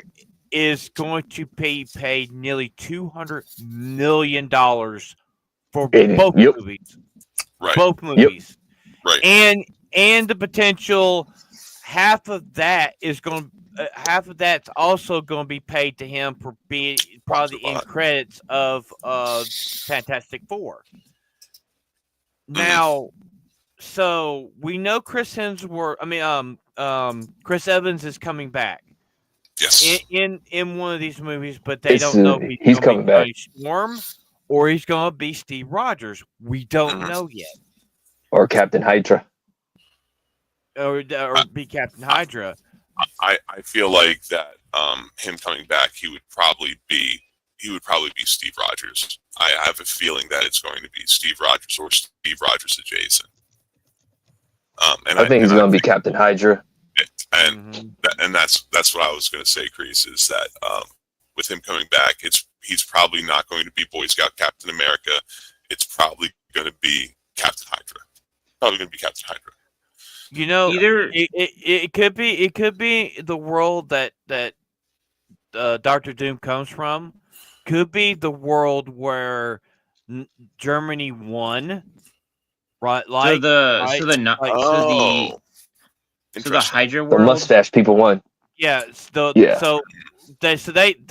in Captain of Doctor Strange 2, there was a part where Doctor Strange was like going through the multiverse, and one of them was a Hydra won the war world. It was like a Wolfenstein style alternate future. Yeah, but instead of actual World Yahtzees, it was Hydra. Yeah. So everybody was hang lighter. You know. Yeah, and so if that is the case, that would explain Tony Stark being Doctor Doom and Captain Hydra. Now, if they do it that way, I'll be fine with it, but I'm still sticking to my guns that he's going to be a variant of Tony Stark that never went into the cave. If I may, before you guys continue, I just wanted to express a concern, and that is the fact that Marvel, a couple of things actually that lead to my concern. Number one, there was massive buildup to Endgame. Massive buildup. 25 movies. A number of primary actors, so this is on the off-screen side, finish their contracts and either are no longer with Disney Marvel or were enticed to come back with an insane payday, i.e. Robert Downey Jr. And thirdly, they introduced not only time travel, but also interdimensional travel. And so my concern is they basically have set down a foundation as unstable as it might be. They have set a foundation to effectively be able to do whatever they want story-wise going forward. However, in a creative sense, when you have that much freedom, it can be very difficult to put together a cohesive and satisfying story. And so I am concerned that the next, let's say, 5 to 7 years of Disney Marvel movies, I am concerned that they are going to be riddled with plot holes, that there's going to be unsatisfying stakes, that there might be an overuse of time travel or interdimensional travel. And I am concerned that because of the amount of writers they have and their differences between the writers of early 2010s MCU, that next 5 to 7 years of Marvel movies, of MCU movies, I am very concerned that they are not going to be good. I'm interested in what you guys think. Well, my thing is, Doctor Doom is not an Avengers level threat. No, He's not. I mean, he's. I mean, to me, I would rather have him. Yeah, I mean, we're getting Galactus. We're getting Galactus. Depending on. No, he's not. Depending on what the. He's not. Dude, like Dr. Doom, like when this man has a contingency plan for freaking everything, man. Like there's a comic book where he sold the whole entire X-Men. Like Dr. Doom is about that life, bro. Victor Von Doom, like when he's like like God Emperor Doom, that's an Avengers Lord. I mean, threat, brother. Phantom, real quick, Phantom, if I may. Yeah. Doctor Doom is effectively more smart and more intelligent than Tony Stark. Same level. Or at the same level, and he is fantastically wealthy and resourceful. As Kreese says, he has a contingency for everything, and he also has insane technology and the Legion of Doom. So he is capable of being an Avengers level threat. Isn't he part of the royal family? I am concerned at how they will utilize him as an antagonist, if on numerous reasons, but just to pick one, because Galactus is behind. There's going to be Victor Von Doom, Dr. Doom, in your face, and then behind him, as we know, there's going to be Galactus. Hail, panel, and chat. Hail to Mo Zamboni. It's good to see you, brother. Well, what's up, Mo? One more time. Congratulations to the GCA for 1 year of streaming.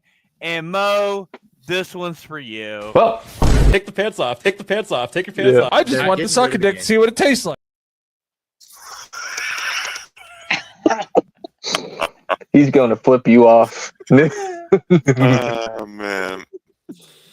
Mo, thank you so much for showing up. Mo, it's good to see you. And as Shannon said, good to see you, brother. Congratulations on you and the GCA celebrating 1 year of streaming, 1 year of this amazing part of the fellowship that you guys have set up with the GCA Discord server. I know Phantom and Kreese feel the same way. If it wasn't for you guys, we here wouldn't have met. And if it wasn't for you guys motivating us and cheering us on, what we're doing right now would not be happening. And so myself personally, and I think I speak for all of us as well, we are thankful. We're thankful for you guys, and we wish you nothing but even more success in the future. I think we can thank Disney for casting CGI people instead of dwarves. Why Mo is here. Yeah, but it's like I said, Thanks. Yeah, like I said last night in my video, we love you guys. Thank you. If it wasn't for you, we wouldn't be here. And it's a real honor to call you guys our friends. It's a real honor. It is. And this is what friends do. This is specifically what male friends do. All right? Yeah. Women stab each other in the back, men punch each other in the front, but then we pick each other up, dust each other off, and go have a drink together. Yeah. It's like this. Yeah. That man right there gave me my nickname in the Discord, and nobody will take it away from me. The shit mean two-time back-to-back camp right now. M can't be a U fan, thinks he's going to do it, and I said the only way you could beat me and take my title, your shitty meme actually has to win Secret Memer, and no, I've won back to back, so go look on that, partner.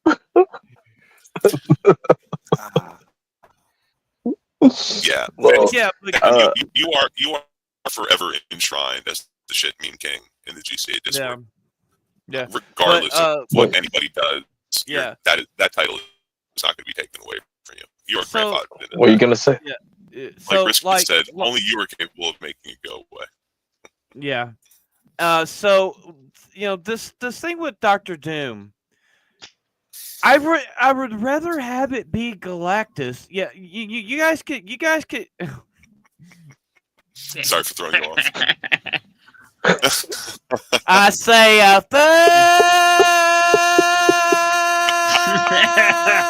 fuck you. But thank you, ladies and gentlemen. My thing is Dr. Doom. The difference on him being at the point where he could be that threat is that Dr. will this Doctor Doom be like the one in the comic books where only thing he cares about is Latveria, right? His home country. That's the only thing does he crave power? Yes. Does he want to rule the world? Yes. But he loves his country. Literally, he is the Donald Trump of comic books, right? Right. He literally is the Donald Trump. Doesn't he rule Latveria? Yes. Yes. Okay, that's what I thought. Him and Black Panther are Donald Trumps of their universes. Like, to be honest with you, like Phantom is saying, if I may, real quick, his primary, foundationally, when you get to the bottom of it, his primary motivation for what he does is for the furtherment and betterment of Latveria. Mm-hmm. Yeah. And having him as the main villain for these two Avenger movies is fucking retarded. You know, you could have done you got Galactus about to come out Fantastic Four. That is more of a Avengers threat level. Now, put Doctor Doom in Secret Wars, because in Secret Wars, what happens? He literally becomes God himself. He becomes the Beyonder. He becomes the Beyonder. So this can would make him the threat. So this can potentially answer a question that Night Saber is saying. He's asking is, if you guys think, is this going to be pre-magic Doctor Doom? At least to start. I think it's going to be pre-magic Doctor Doom. I don't think he's going to have magic at all. It's going to be all technology. Okay. It's going to be all technology. If he's a variant of Tony Stark, which he is, Tony Stark never believed in, because he always talked about Thor's magic. It's technology that he hasn't figured out yet. Right, and that's something that Thor says in the first Thor movie is that, and he says to Natalie Portman, what you guys consider magic, we consider science, and Tony Stark, being the materialist that he is, thinks the same. Like, if I have enough time and enough resources, I can evolve and revolutionize the technology that I have access to become analogous to the magic that Thor uses. For and that's also how Doctor Doom, because if you know the story of Doctor Doom, he was a poor kid who was raised in a circus, and he fell in love with one of the women that was at the circus, and he left, went to college, and he hooked up with Reed. And I believe his mother was dying, and he came back and found out that she was a witch. She knew witchcraft. Right. And he learned it to think it would help save her life, which it didn't. And then his accident happened because of Reed. Yeah. And literally his suit is an amalgamation of technology and sorcery. Moons, magical talismans, whatever. But first and foremost, Doctor Doom is a genius. Yes. He is a scientist. Yeah. If you guys ever get a chance, he has more resources than Tony Stark, than I. Yeah. If you guys ever want to watch a good adaptation of Doctor Doom, go on YouTube and look up the Avengers Assemble cartoons. They're on YouTube, and there's several episodes with Doctor Doom. And how he is. Now, if they have it where Doctor Doom does not take his mask off, and it's just he has it on the whole time, I'm fine with it. But it's Robert Downey Jr. He will take the mask off, and I guarantee you he won't be disfigured. He won't be burned. None of that shit would happen. Because what's going to happen is, and we already know that this scene is going to happen, because sooner or later, Tom Holland, the Spider-Men are going to show up. The Spider-Men are going to show up. They're not going to do it right now. Like Gary said this evening. He said, Sony and Marvel is like two mob families. They just tolerate each other. They don't like each other or whatever. And so, definitely Spider-Man will show up in this. They're going to have that scene between Tom Holland, Spider-Man saying, "Mr. Stark, it's me, Peter." Who?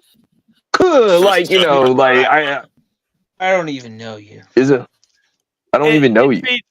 This is the problem. So we know that in between Doomsday and Secret Wars is going to be the fourth or fifth Spider-Man movie, and we know Mhm. that Peter gets the symbiote in that movie because it goes into Secret Wars, and basically Secret Wars is where Spider-Man finds the Venom symbiote. Yeah, Mhm. that's how they Wait. actually got a bunch of the So I pulled up to show you they have guys. those series. Yeah, there's And several. much like we good are, ones. much like we do on Thursday, the official For the Homies podcast, every Thursday, 8 p.m. Eastern Standard Time, there's an episode of Avengers Assemble uploaded every Thursday, and every single one's here. Poorly put in a playlist, but here. I just wanted to pull that up because Yeah. you mentioned it. So if you guys are interested, it's right there on YouTube. I was gonna. Since we got a little bit limited on time, I know Phantom wanted to talk about this last week. Like, Phantom, how do you feel about Disney? Like, just gonna do the Power Rangers again? They don't own the right. So I looked this up. They don't own the rights to it. They're just gonna be doing a show to it. Hasbro still owns the rights. Yeah. They're just putting the stuff during Disney. Okay, so real quick, Phantom, before you go, may I ask, is Saban still involved with Power Rangers? No, No, he sold to It's Hasbro. like 2 or 3 years ago because of lawsuits and stuff. So we know that at one point Disney had control of Power Rangers. I believe it was from, I would say, Ninja Storm up until RPM. That was the Yeah. Disney run. Okay. Now a lot of those shows wasn't that bad. A lot of them wasn't that good. Seeing them back under the Disney banner is so troubling. But what more can they do to destroy Power Rangers? I mean, Cosmic Fury, they literally put they made a 2 of the Rangers lesbian couple in the fucking show, in a kid show, and they kiss in the fucking show. Yeah. On Netflix. Once By a, the way, the Once a Ranger 30th anniversary movie was it was okay alright. for what it was. It alright. wasn't good. It wasn't good. I thought it was okay. That was okay. They were supposed to be doing tributes to Tweet Train and Jason David Frank. Did they do that? Fuck no. Fuck no. Speaking of your animosity to recent Power Rangers, I just wanted to again say to everybody watching, as Phantom said earlier, we do watch parties in our official Discord server, and there are going to be things coming up. I imagine Phantom would like to do Super Sentai watch parties, maybe Kamen Rider watch parties. For those of you guys interested, there's a website called Tokuzilla.net, which has every Kamen Rider, every single Kamen Rider, every single Super Sentai, every single one. It's all here. It's all ad free. So if you go to TOKUZILLA.net, you can watch every single Kamen Rider and every single Super Sentai. And when we will be streaming watch parties for Kamen Rider or Super Sentai, this is absolutely what we'll use. And also, we'll have access to everything. And I imagine Phantom will, once he really digs into Tokuzilla.net, we're probably not going to see him for maybe a few years as he watches literally all of it. Well, I mean, like, so probably the best place to go for like any Ultraman content is the official Ultraman channel on YouTube, and they do have the original. They have the original Japanese. They also have an English dub channel, which they started dubbing some of the most recent Ultraman on there, and the last season Ultraman Arc was the first season that they did a dual Japanese and English original Japanese English dub. I watched it in original Japanese because, hey, I only watched it dub in anime, right?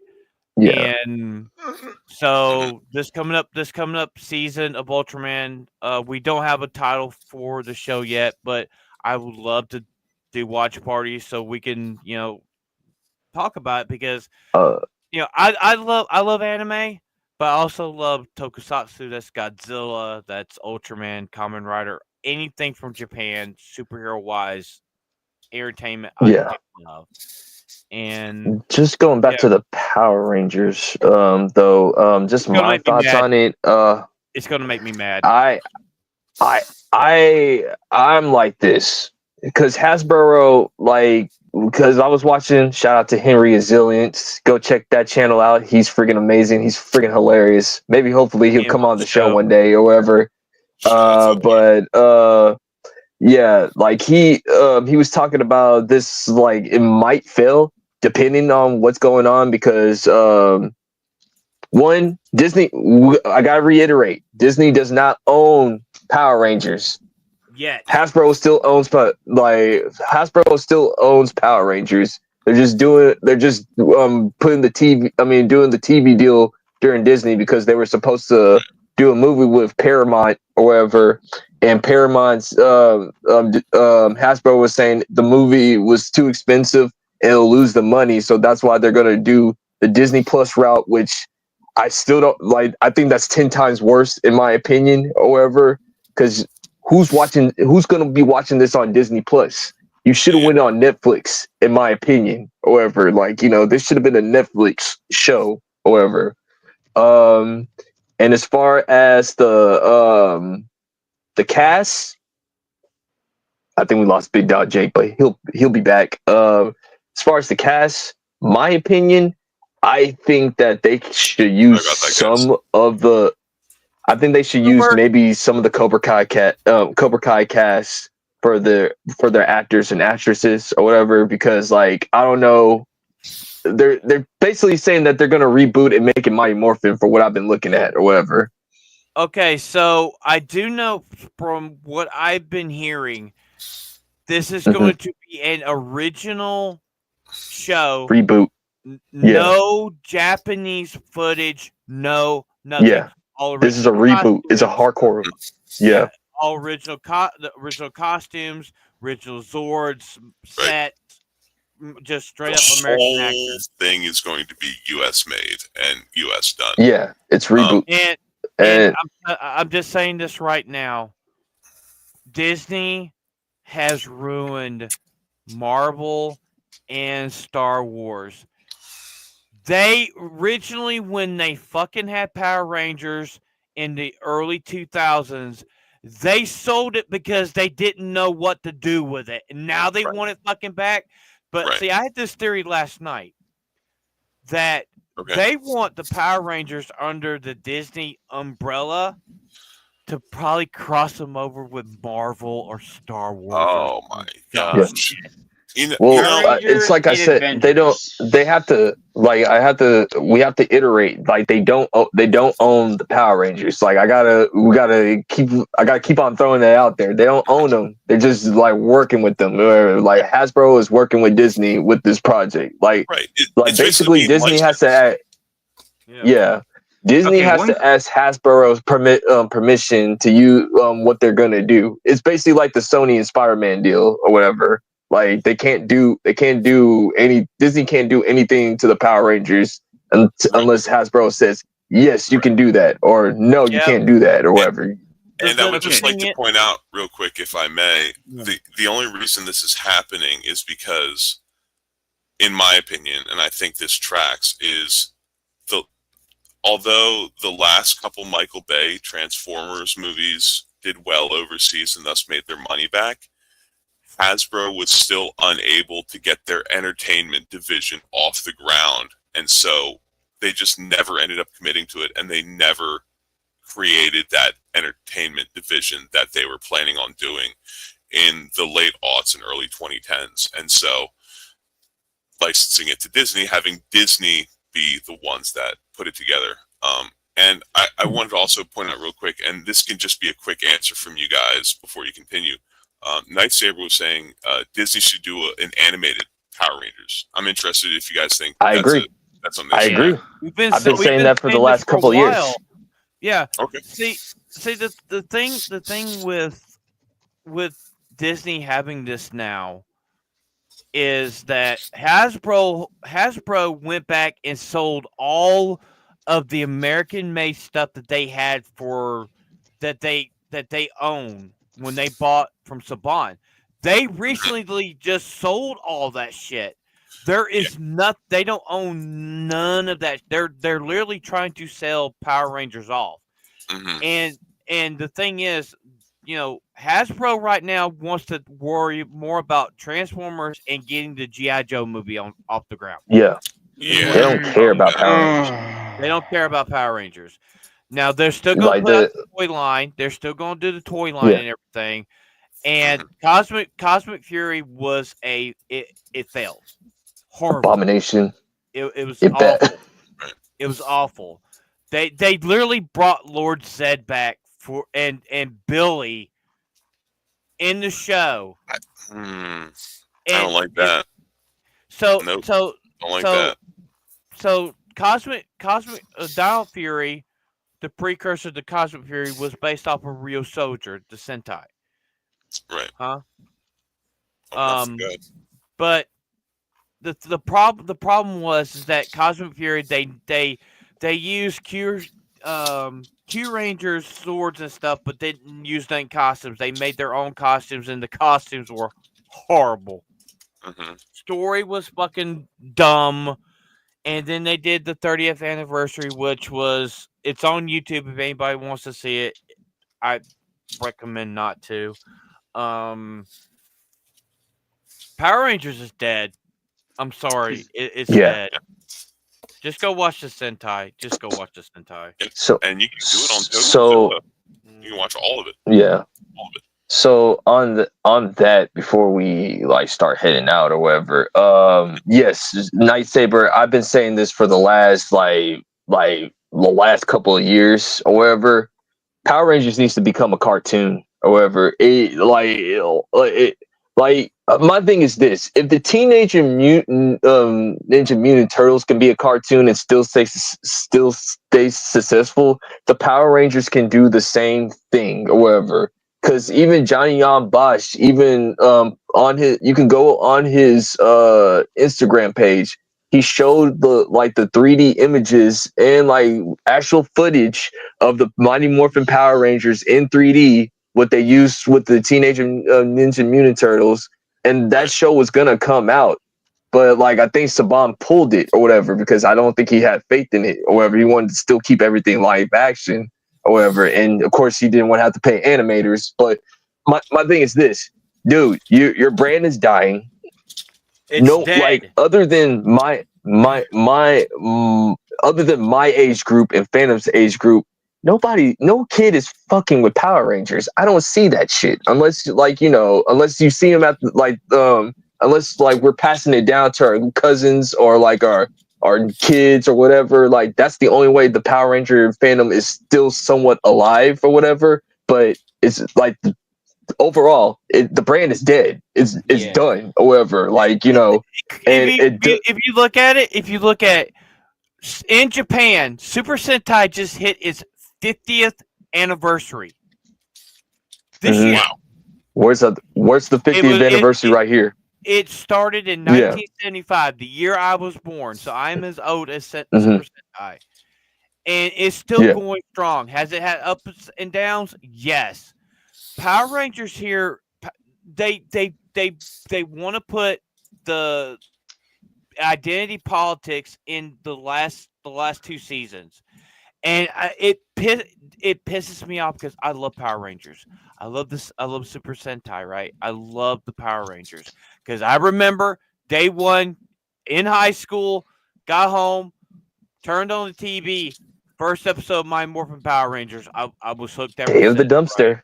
Yeah, Day of the dumpster, baby. and now they're going to do all original stuff. I'm with Kreese. I'm with a lot of people. Make it a cartoon. Let it sit on the back burner and get somebody that really gives a damn about the show to come back and then do it. But I know. Yeah. And any it also doesn't help that the Power Ranger, yeah. I was gonna say this. It also doesn't help that the Power Ranger actors don't like help themselves either with this too, because like every time when you look at Power Ranger actors, either there's some type of scam, like some type of beef with other Power Rangers or whatever, Walter and Jones like and Austin St. John.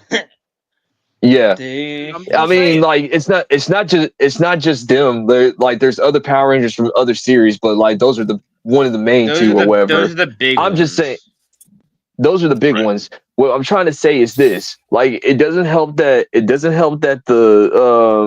the actors are not pushing this franchise. It doesn't help that the fans are not pushing this franchise, and it also doesn't help that the person that at Hasbro even said that he doesn't even like Power Rangers is pushing this brand. So therefore, this franchise is deader in the water than a fish in the Sahara, man.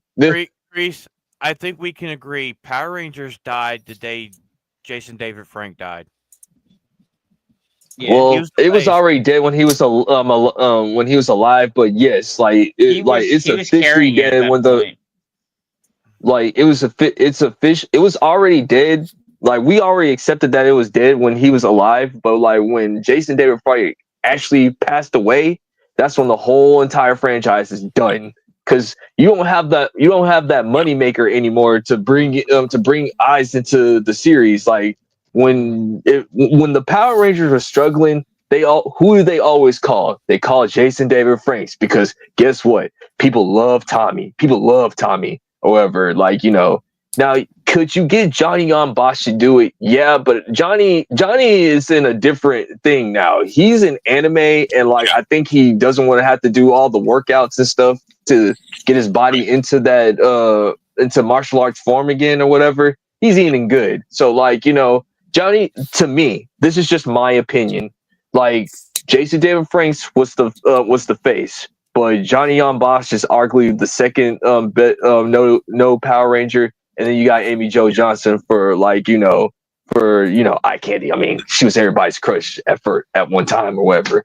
But yeah, I mean that's really all I have to say before if you get we can I do have it's 2 out.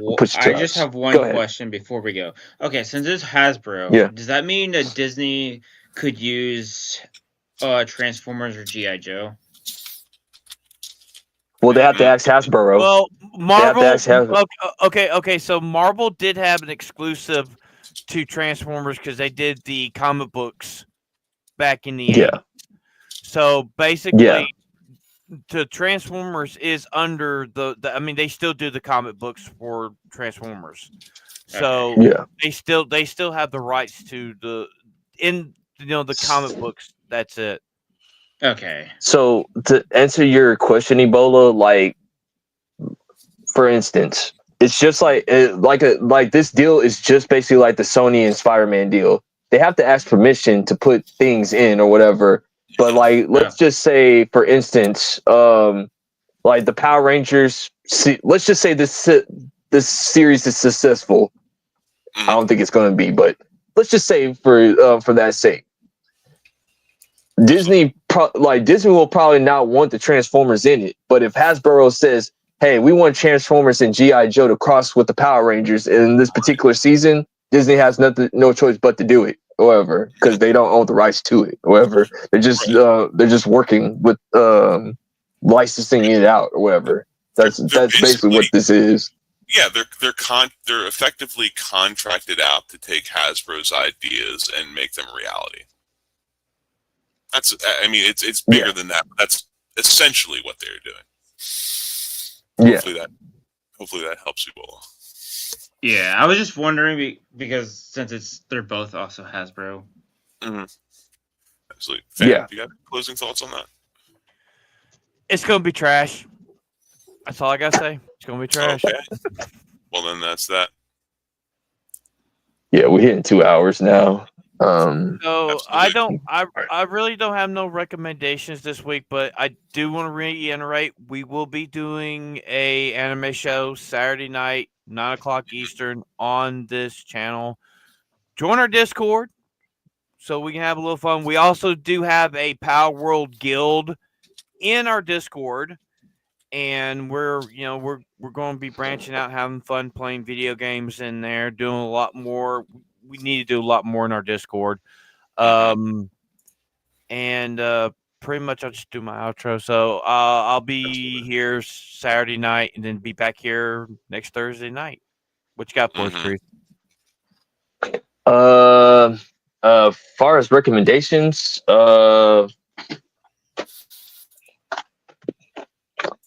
X-Men 2. Like, go check that out. X-Men 2. Like, just because like we found out that the X-Men cast is gonna be in the Avengers movies or whatever. So yeah, go check out X-Men 2. Solid movie. This is like arguably one of the best X-Men movies. I think it's the GOAT or whatever. Well, actually, there's a future past than this or whatever, because this is what like basically took the franchise to another thing. And as far as my plug wise, definitely the anime channel that we're about to start. I'm so excited for that. Definitely we are ready for this. I think me and Fan have been talking about this for a long time. So yeah, we decided to just do our own thing. It's perfectly fine. So yeah, we're definitely this Saturday for the homies for anime. 9 o'clock Eastern, 8 o'clock Central. And then next week, we got a surprise, a huge surprise. And yes, I'm rubbing my hand. It's like Birdman because we can't say anything. So yeah, he's definitely locked in. I just got to remind him. So yeah, I'll say this much. Fan, careful. Keep an eye out. Keep an eye out. Maybe earlier in the day, I might do something cryptic to give people an idea who it might be coming on. Maybe. Okay. Yeah. Maybe. Yeah.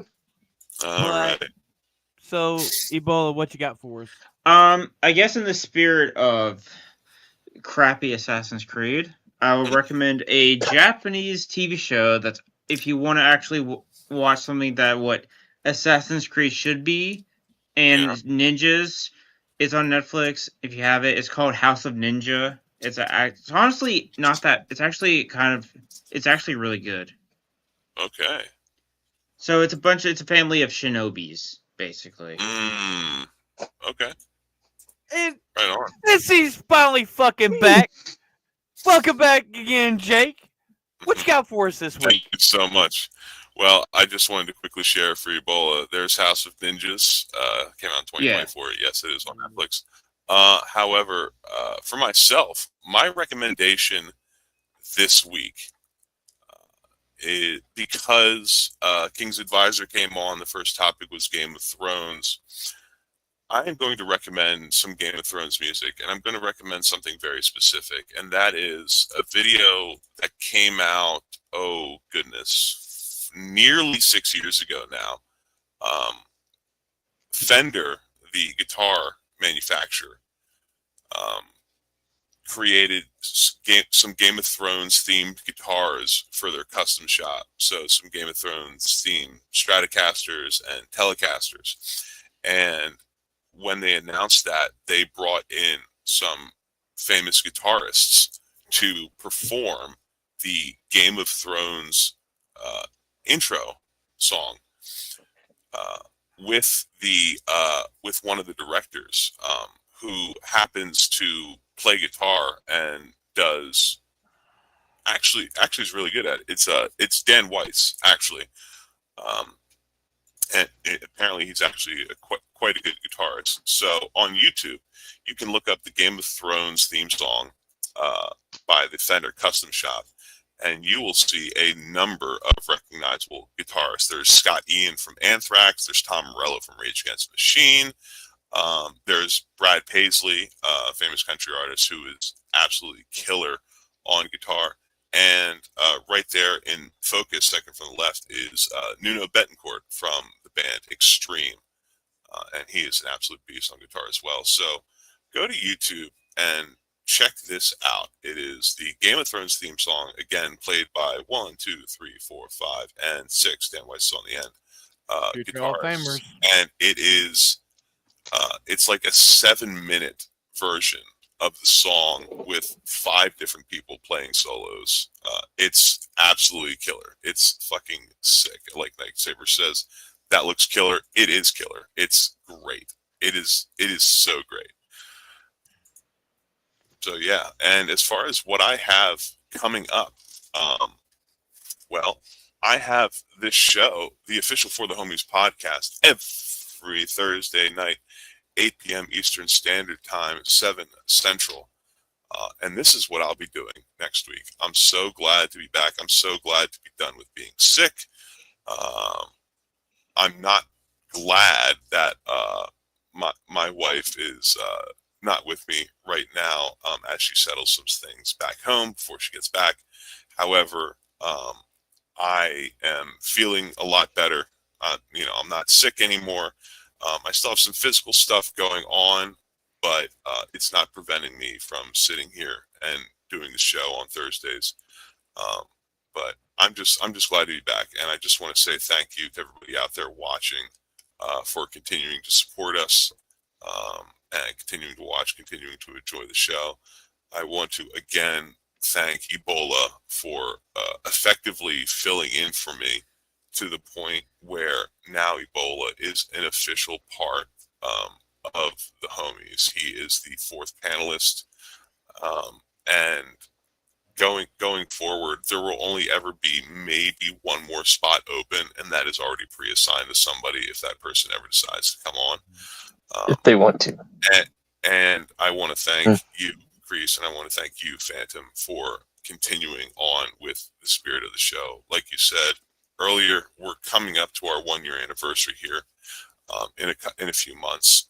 And, the reason this show, if you guys don't know, the reason the show is named what it is because it's a saying that I have. I say that we do things for the homies because, our homies are important to us. And Phantom decided that he was going to take that saying and that was going to be the title of a show. And when he brought us all together to talk about this and to make this happen, I never imagined that we would even get this far, much less get the guests that we have had in the past, much less get the amount of viewership that we have.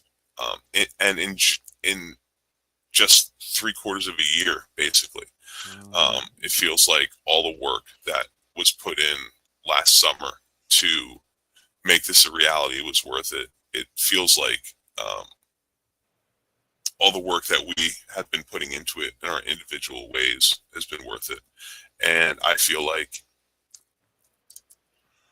if I may, I feel like with where we've been going, with the motivation that we have, like Reese likes to say, by year end, with our growth, we could hit monetization. And I just hope that going forward, we become a new pillar in the fellowship. Much like the GCA came about and became a pillar in the fellowship. I would like to think that going forward, we will be able to get there as well. And we can be a place where people come on Thursday nights and hang out and watch the show and interact with chat. And after the show, as we do every week, we hop over to Discord and we chat with everybody. We all talk together. We all hang out. And it's a great dynamic. And so, yeah, I'm being a little sappy and I'm going on a little tangent, but yeah, here's my eyes, you dipshit. Just thankful to be here, and I'm thankful for all this. And I love doing it. It's a real blast. And so thank you to all you guys. Thank you to all you guys. And we're going to see you guys next week. Absolutely. Can't wait. Just like our good friend Vagabond, he's a wise man, and Vagabond has so many great sayings, and I'm gonna leave this one with you guys, and then we'll see you next Thursday night for the Homies Podcast, episode 40. That's right, baby. Episode 40, baby. Big Let's 4-0. go. Vagabond, take us out. Enjoy swimming. We talking about the life we know. Laughs and vibes and good times flow. Homies gather, let the stories grow. Screaming loud, let the wisdom show. Late nights, we ain't slowing down. Mic in hand, we own this town. From the heart, every word profound. For the homies, let that love resound. Tune in, man, it's time to roll. Jokes and tales will steal the show. For the homies, we'll break the mold. Keep it real, let the truth unfold.